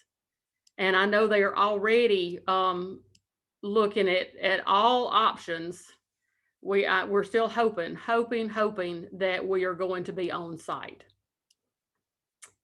They did have a lot of support that they offered to the states. 36 states last year had to cancel their on-site state leadership conferences last minute. And so the team at HOSA headquarters pulled together and started putting resources out and providing, live and phone services to help 19 of those states continue to offer and be able to offer their state leadership conference virtually. They modified rubrics so that they would be able to be used in a virtual format. They created essays and scenarios. They changed a lot of the processes on Tallo to make it more conducive to virtual conferences. They added tiebreakers that were scenarios for skill events.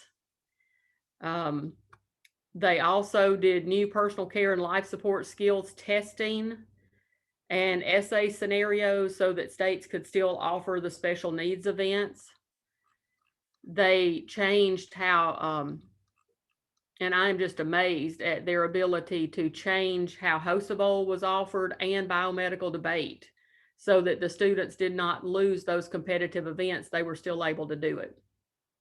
And you'll notice there's some links there that are available to you. If you need on-demand learning opportunities for the classroom or your teachers need them, they are ready-made at that link in that second bullet. It is prepared for you. It's plug and play. So it goes hand in hand with the consortium resources. The teachers can put those together and really have a well-rounded bag of resources at their disposal. And there is a digital discussion board. If you're having trouble working through planning your competitive events and that type thing, there is a digital discussion board that you can go to there. They also provided the virtual state leadership guide. And that's what I was talking about is your other attachment in the email that Peggy sent. You will need some time to look through that because whatever you are having difficulty with, if you had to swap something to virtual, your answer is in there. Your resource is in there. I have no idea the time it took to pull that together. I didn't ask. But I know it did not happen overnight. There was a very large impact from COVID-19, and I know it affected everybody. And it affected HOSA future health professionals as well. They had to cancel the 2020 ILC. And in order to make sure they did not lose $2.1 million in penalties, they did make an agreement to book 2 additional ILCs in Houston. Now they'll be spread apart through, some years, but just we have to have somewhere to have it anyway. And Houston does have the facilities that are wonderful for us. So by promising them 2 additional ILCs, there were no financial penalties for canceling the conference last minute. They took 60 days to transition from an on-site conference expecting 11 to 12,000 people to a virtual conference with live portions. And this was after we talked about before 36 states had to cancel their live SLCs. And again, even with the loss of a lot of our second semester membership, we still had over a 3% increase in membership. So that was great. HOSA was one of only 3 of the CTSOs that was able to adapt and flip their conference and have it virtually. And I was in, as part of the board, I was allowed to be in on a lot of those planning meetings.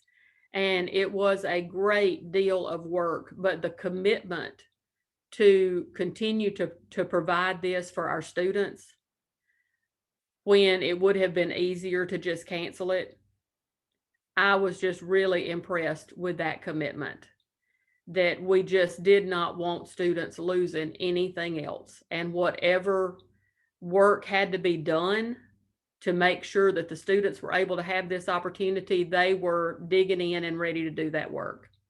And I'm just glad they let me be a small part of it. Some new things that also might be good resources for you and your teachers in the classroom that they have found through the process of trying to swap to virtual competitive events is ThingLinks, Anatomage, and Body Interact. And those are links there that you can go to see. They can help you with some of your simulation competitive events. They can help you with some virtual simulation during virtual learning. And do not take my ideas. These are some of the companies that I plan on sending to Nick. If anybody else has it in there, I'm just saying, I will find out. Do not get my prize. I am very childish about prizes. I do have the virtual state conference guide is next up on the list. And like I said, I'm not going to go through it page by page. It is just massive. I am going to go to the contents page and then review it for a minute and then open it up for questions if you have any. And I'll do my best to answer them. And if I can't answer them, then I'll write them down and I'll get the answers for you and provide them back to Nancy. But they have checklists of things that you need to make sure you don't forget as part of swapping to a virtual conference. They have wording and verbiage that you need to consider adding into your swapped over contract for virtual conferences. And I found that to be very helpful. They have virtual platform applications. So you don't have to go out and find all the different companies that will offer those virtual platforms and what they offer. They have them all listed. They have comparisons of the different resources each one of them provides. Now, they do not obviously provide, specific cost because that could change. But they do let you know if it is, it's kind of like the dollar signs on your restaurant menus. It's either $1 sign, $4 signs, that kind of thing. When you're talking about web conferencing and meeting rooms, they compare the different applications for that and the resources and tools that each provides. How to do your voting delegates so that you can still have officers. How to put together your business meeting and allow your members to vote and to vote in a way that is controlled and is secure. How to make sure you're still able to have those very valuable exhibitors and partners come in. I mean, it is just a treasure trove of information for people that need to put on virtual conferences. And where, yes, it is geared towards HOSA. If you need to put on your summer conference through ACTE, or if the consortium needed ideas or anybody, of course, the consortium did a great, wonderful job with their virtual conference. The resources and tools are the same. So this could work, this guide could work for just about anything you needed to convert to a virtual conference. And they are offering it for your resource and your use. They just want you to have what you need to provide quality resources to the teachers and the students. And again, I'm just honored that they allow me to be part of that. And I know I went a little bit fast, but I am open for any questions if you have any.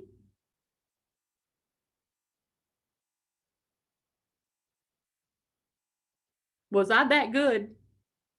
Dana, you may have said this, virtual guide is in the publication section of the HOSA website? It actually was sent in an email to each person in attendance by Peggy right after this meeting started. I'm not sure. Oh, okay. I thought. I'm not sure if they have it on the website for public access or if it's on the state advisor portion of the website. I'm not sure. Okay. But they did allow me to distribute it to the consortium members. Okay.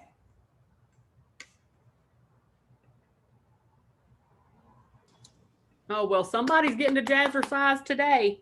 We did great. Well, no, let me ask you, Dana.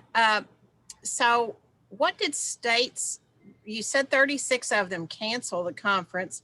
The ones that had the conference, what were their biggest challenges? Did they say or reach out to anybody there at HOSA to say what their challenges were? Yeah, their biggest challenge was not having the first idea how to do a virtual conference and having a very short span of time to convert a live conference to a virtual. The other thing that we heard from a lot of states was that from the system level, they were just saying, shutting it all down. You can't even, we had multiple states that they were told they could not even have a virtual conference, even if they were able to swap it over. So of course that made it extremely difficult for them.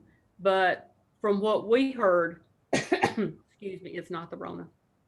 From what we heard, it was mainly having that very short time to swap it over, having no idea even where to start, what a platform was for a virtual conference. We didn't even know what it was.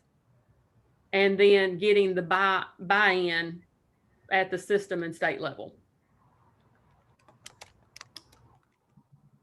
Especially at that time frame, because everybody at the DOE, you know, they were scared as well about what they would need. If, at least from my state perspective, a lot of it was about language and what we communicated out to our teachers, just based on the fact that COVID was still so new and fresh.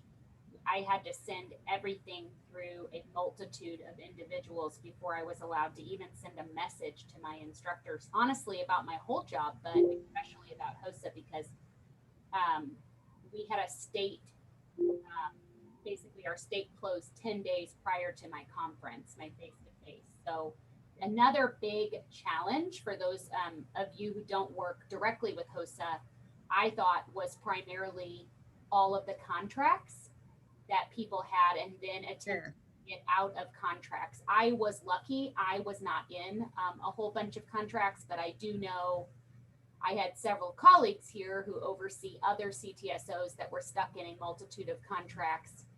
And I know I had lots of colleagues at in HOSA who also dealt with that. So that was another huge challenge. And yes, it was a very big one.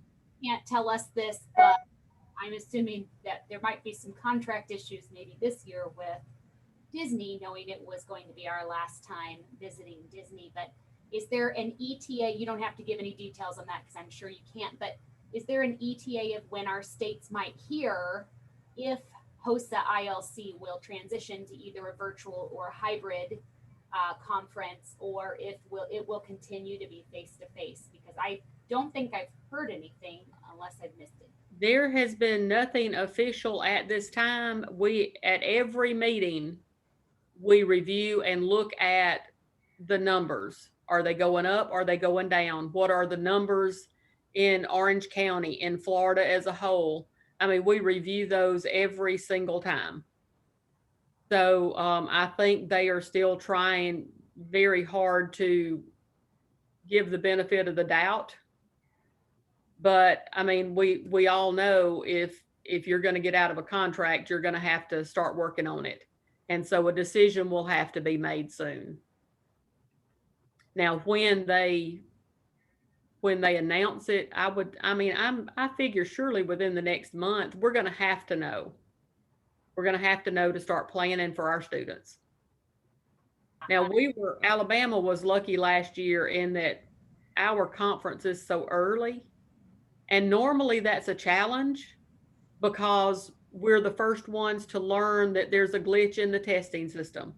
We're the first one to learn that when you hit the button to send information to the proctors, it doesn't go, you know. But last year we had just finished our conference when all of this came up and started and they shut down everything. So we actually were one of the few states that had an on-site one. Dana, there was a question here that from Louise at the New York State Department of Education. May I share this with my New York State administrators, or is it intended only for HOSA state advisors? I feel certain that would be fine.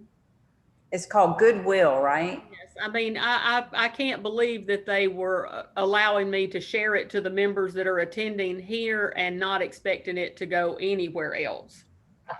So I feel certain that would be fine. They're really good to share resources.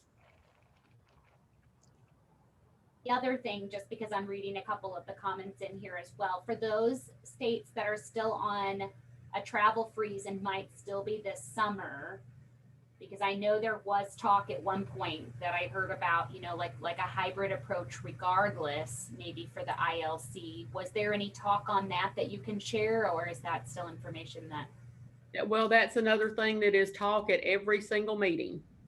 Okay. We talk about on-site, we talk about virtual, we talk about hybrid. So they are on top of it. I can tell you that they are on top of it, and it is in the forefront of their mind every single day. I really think Dr. Jim pulls those numbers every single day. I think he does. They really want on-site. They really do. It's just a matter of, can we be good stewards of the HOSA money if we wait so long that now we are responsible for the full contract and then something happens and we can't go. And you're right, with Orlando, you know, Houston, it was great because, you know, they have a great facility. We could promise to go back 2 more times. It was just as beneficial to us as to them, but we really can't do that with Coronado. So they just, you know, we had a lot of difficulty the last time it was there with our size versus their size. But they are looking at, there's multiple different things they are looking at that I can't express right now. But I promise you, they are doing their very best to provide as much normal as they can to the members.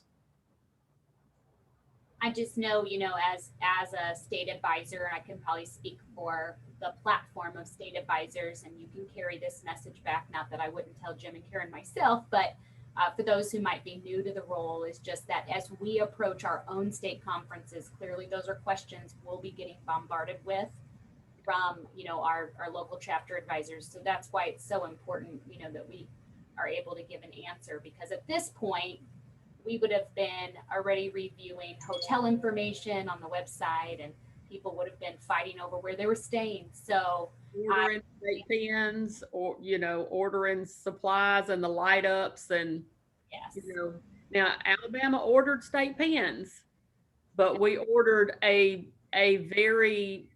much lower number than what we normally do. Us too. Sorry, I'm not trying to put you on the spot, friend. I just. Oh, I understand. It's questions everybody has. And I sincerely wish I had this is what the answer is going to be. But nobody right now has that answer. And I'm sorry. About anything, Dana. We don't have answers about anything. I know. Oh, Well, and I did want to say, Sandra, I love the pattern on your shirt, by the way. I love your shirt pattern. I have the same one. Oh, I didn't even notice. I think she was leopard print too, if I'm not badly mistaken. Okay. Well, thank you, Dana. We appreciate the information about HOSA. And as Dana said, I did email that out to you right before the meeting. So you should have that on your email as well, the information she shared. Thank you, guys. Our last speaker today, I had a request when I sent out what you all wanted to cover in the meeting. I had a request about work-based learning. And so we have just started something here in Kentucky that I find to be very helpful. As a matter of fact, I've already sent it out to my long-term care association so they could share it with all of the long-term care facilities. It's an employer connector tool. So I've asked Kylie Whitaker, who works here in Kentucky. He's the Assistant Director, Division of School, Technical Schools and Continuous Improvement. So I've asked him to come and just share this connector because I think it's probably something that you all could use as well in your state to develop with your state people. So Kylie, I'll turn it over to you. Thanks, Peggy. Just trying to get my screen to share really fast. Let me know if you can see it. Yes, we can see it. Okay.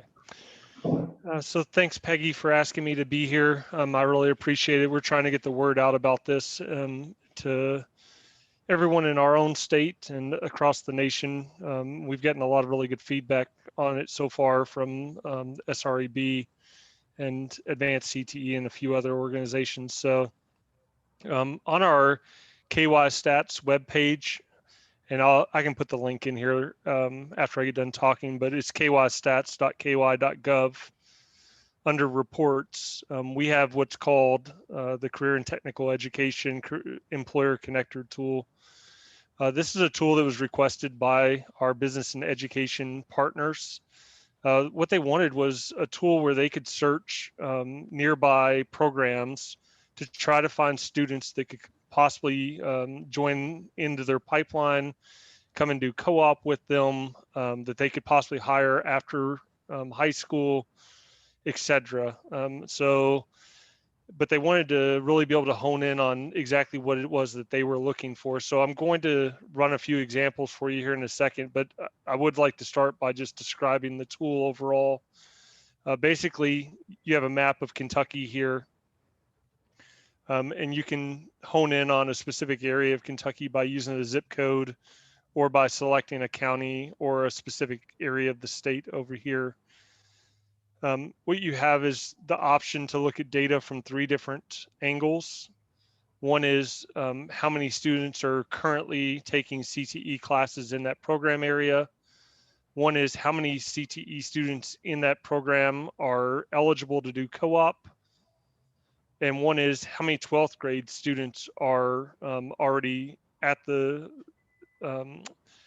point where they can do co-op. So this co-op is all grade levels, whereas a lot of our employers only want to look at, the seniors. So we gave them that option as well. And as I change the option here, you'll see over here on the right-hand side that the data will shift to what I've chosen. So if I choose co-op eligible only, you'll see that this data over here on the right-hand side changes. That's not really fun, and it's still really high level. So I'd like to get into a couple examples. So I live in Shelby County, which is 40065. And as I put in my zip code, you can see that the map here zooms in on where I live at. And I'm an employer that doesn't want to look any farther than 30 miles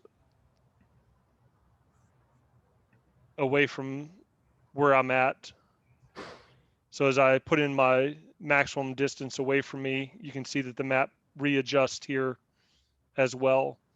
I am in the health science world, so I don't care about all of these programs. I really only want to see programs in the health science world. So as I choose the industry sector of healthcare,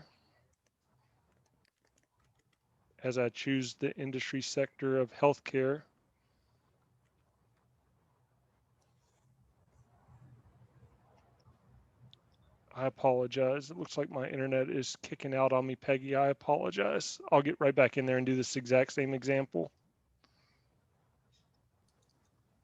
No problem.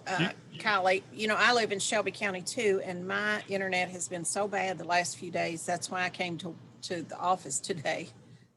Well, I wish I had done that, Peggy. You are smarter than me. I'm going to turn off my video. I hope you guys don't mind. It's not because I don't want you to see me. It's because I'm hoping to cut down on some of the usage of my bandwidth here. You got to absolutely love technology until you get on and try and present something that's really cool to a group of folks, and then the internet freezes up on you. So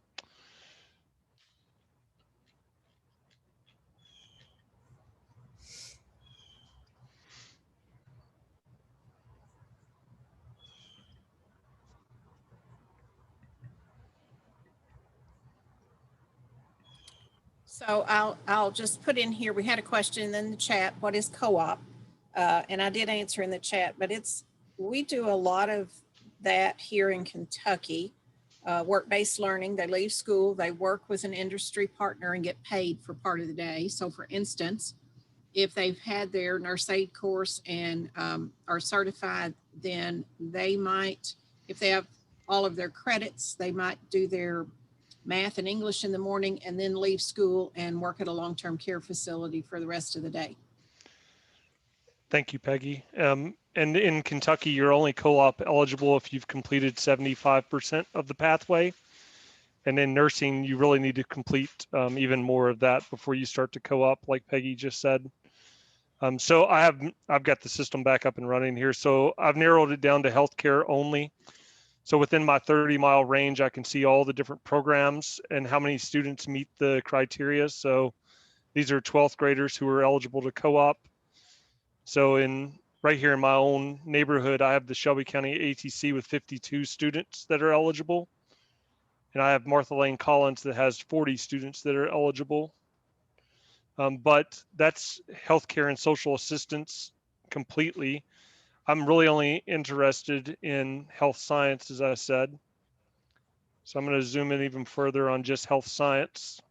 And as I do that, the data is going to be more specific to just health science. And I can now see the programs that are close by. But even in health science, there's several different fields. And so I really only want students that are in the nursing area. So as I choose nursing, you can see that it filters down even further. And now I can see here at the Shelby County ATC, there's 38 12th graders who would be eligible to co-op with me. In Franklin County, not too far away, there's 21 more. There's in Jefferson County at Moore High School, 58 kids. There's a program at the Arvin Center, but I can see here that if I'm looking for a 12th grade cooperative student, that the Arvin Center is not going to have any students that are ready for that, even though they have a program. They don't have any 12th graders who are eligible for that. So this just allows our business and industry folks to find specifically the students that they're looking for and the programs that they're looking for, gives them contact information, gives them information on where exactly the school's located, et cetera, and how many students meet each of these definitions. So if I'm an employer that's just looking to connect to a program, I'm not really looking for cooperative students. I'm probably just going to look at how many active kids are in the program and try and find a large program nearby. And luckily here in Shelby County, we have a nice program. Good job, Peggy. 102 kids. And so if I'm a Shelbyville employer in this area and I want to partner with somebody, it's really easy to partner with my ATC here. But if I'm looking to touch more and build a bigger pipeline, I can reach out to these schools in Jefferson County and Franklin County, and even in Woodford, and even Nelson County here has a super small program. But that's basically what the tool was designed for, was to allow our business and industry partners to find our programs very quickly and easily.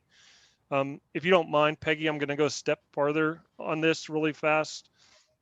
The other way that we use this in Kentucky is to determine whether new programs should be offered in areas of the state. And so we have another tool that's called the Future Skills Report, which gives demand for careers here in our state. And I can tell you this is never a problem with nursing, because registered nurses is huge across our entire state in terms of demand right now. But maybe pharmacy tech or something like that. I can use this Kentucky Future Skills Report to see, and I'm not going to do all of this for you guys, but zoom in on just the health careers here in Kentucky in a particular area of the state. And then if there's a huge demand for, say, pharmacy tech in this area of the state, I can then do a search specifically on pharmacy tech to see what the supply looks like. So in Shelbyville, we don't have any pharmacy tech programs right now. There's a small one down in Spencer. There's a small one in Woodford. And then there's a really small one in Moore High School in Jefferson County. And so if there's a big demand for pharmacy tech in this area of the state, I can see that we're not meeting that demand with our supply right now. And so that would be a viable pathway to start to offer in one of our schools here around the Shelbyville area. So we're using this both to help employer partners connect to our programs and to find students that can do work-based learning, but we're also using it to determine viability of new programs across the state and whether or not we're meeting the supply and demand side in our K-12 environment. So with that, I'm gonna stop talking. I told Peggy I wouldn't take real long and I'd leave a lot of time for questions. So this is available to anyone that wants to. I will put the link into the chat box right now. And anyone that wants to go out and play with this or look at it or even look at any of the other reports that are available on their website, we have a bunch for CTE. You're welcome to do that. Thank you, Kylie. I love this tool because I can connect my employers to schools without having to be the only person who knows where a school is. Because I'll go to an event and somebody will say, well, I don't know if we have a program like that in their area. So this tool enables them to see exactly what is in their area. So like I said, I sent this out to all of the Long-Term Care Association for all of their staff. And then I sent it out to my teachers because the worst thing I could have is an employer call a school and say, oh, I saw in this tool that you have a program and they not know about it. So I'm hoping that they're having an easier time connecting. And I love the last one that you showed, Kylie, that looks at the number of openings out there and what the demand is, because I have schools that call me all the time and they want to start a pharmacy tech program. And there's not a pharmacy within miles that the students could even get a job at or could get any kind of clinical experience. So this tool lets them see what is in their area that would be a need for those students. So let's open it up for questions.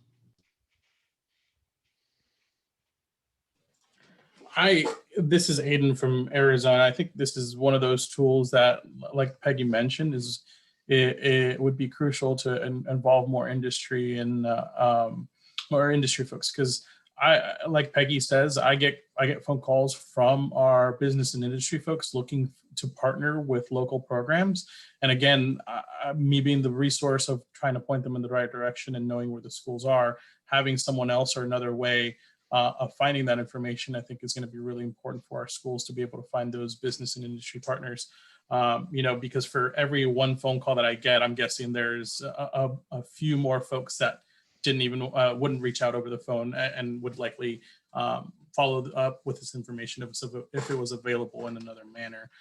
So my question really is like, what was kind of the process that was done to kind of compile all this information? Because I know for us, one of the biggest challenges we have is having all this data, but in multiple different sources in multiple different locations, and trying to bring it all to one, I can be a challenge that would any state would face.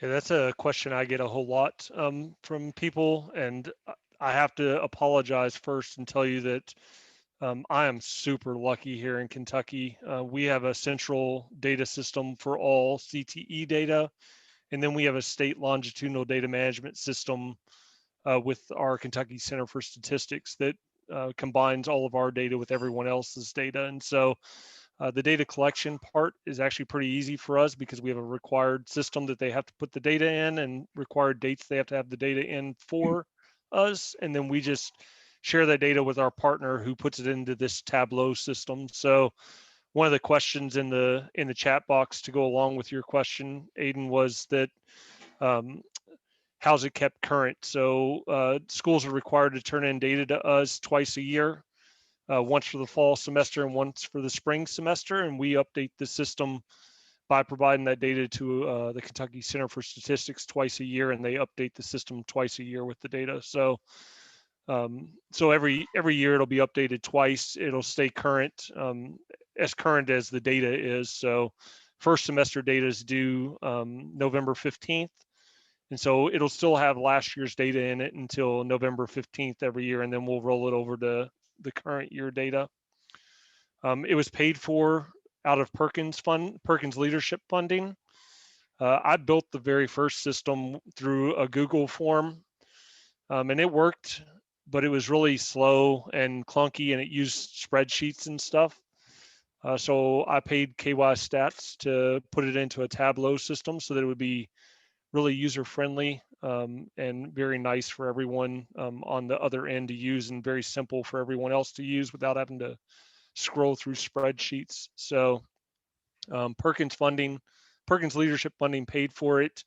The data collection is done through what we call TEDS in Kentucky, and it's a required CTE data system for both secondary and post-secondary in order to get your Perkins funding. And then we have our state longitudinal data management system that we upload this data to.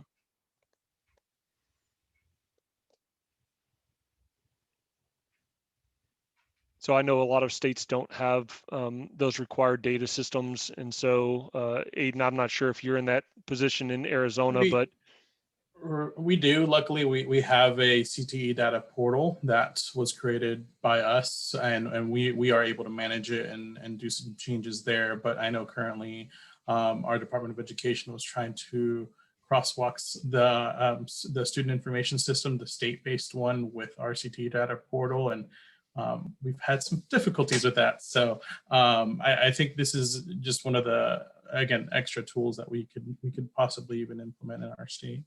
And I will tell you that I presented this system to legislators about, not just Kentucky legislators, but nationally about a month ago as a justification for why these state data systems are so important, because of the things that you can do like this once you have a state data system and are able to do that. So a lot of the legislators were really interested in that.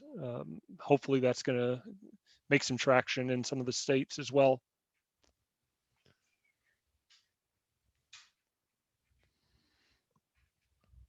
And I hope I didn't put everybody to sleep at 4 o'clock my time with data. I love data. I think it helps us to get where we need to go and to not spin our wheels or spend our money unwisely. So I don't put people to sleep with data, but I do love it. Well, I can say, and you know this very well, Peggy, we have very limited funding and very limited resources, so we need to make sure that they're going where they need to. So.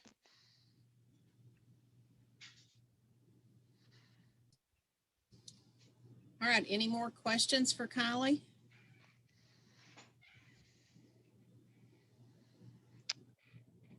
All right, well, thank you for letting me be with you, Peggy. I appreciate it. You have a nice day. You too. So is there any? Peggy, Louise from New York was asking for Kylie's contact information. Do you have that? Oh, there we go. Kylie got it. Thanks, Kylie. Any other topics that anybody needs some help with or that needs follow-up later that we can do? One of the things that has been that is so valuable to this meeting when we have it all day long. That's one thing that we don't have as much time today to do. But if we could find out what are some things that we could help you with. If any of you have, I need this or I need that, or I have no idea where to start with this project.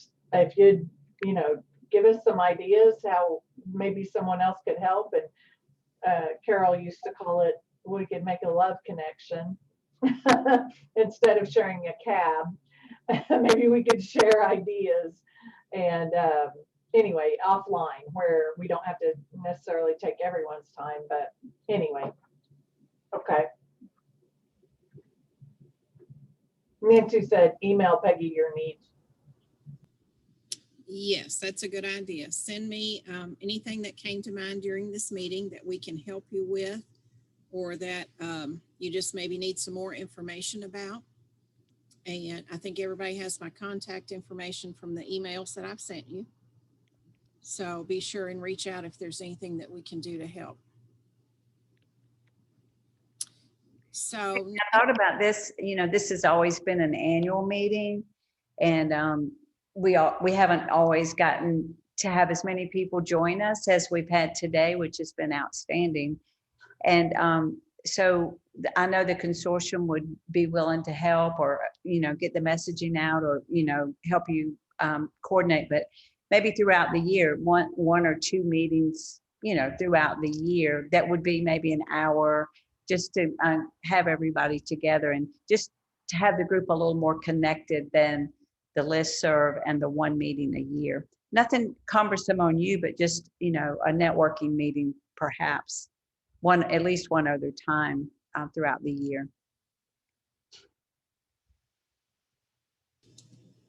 Oh, you didn't say anything. Does that mean no? No, I was waiting for you to finish. I didn't want to talk over top of you. Okay. But yes, that would be very easy and fun for us to do. Maybe once a quarter, do a little networking, and people can just hop on board for however long they need to stay, and that would be fun for us all to get together virtually. I tell you, I am missing my travel. I'm missing seeing people in person. I just was in a funk. That's why I joined my jazzercise, because I thought I've got to get myself up out of this funk and find some happy. And so it's happy while I'm sweating, but it's good either way it goes. I like that. I think that'd be great. And you've quite a few of you have put positive comments down that you think you would like that. This, for those of you that are new, the listserv that we have, I want to make sure that we have, and Nancy has collected, I think, everyone's email addresses, so we can fix it in the listserv and make sure that the use of that is for everyday questions. I'm getting ready to start a sports medicine pathway. Who has resources for me? That's an example of something that would come across the listserv. And so that's the kind of stuff that I was talking about. Maybe we would want to do some follow-up meetings and find out what you all, what kinds, especially the new people, what questions you have and how we could help. Because I feel like that's the only problem with today's abbreviated session is we usually are able to say, what's one thing everyone needs as we went around the room, and then, okay, well, oh, by the way, I'll tell you about that. I have such and such, or make a note to myself to go hunt you down over the next couple days and talk to you about it. So.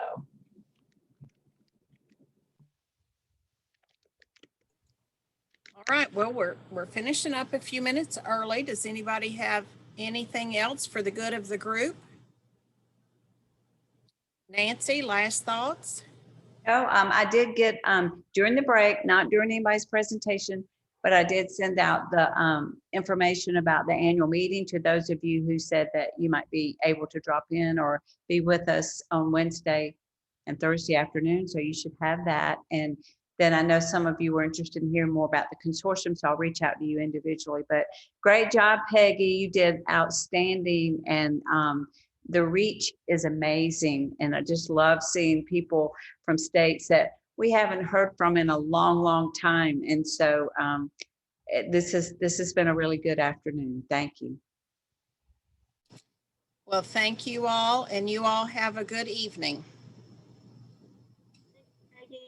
Bye. Bye. Bye. Thank you.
Nancy, did you capture all this stuff in the chat?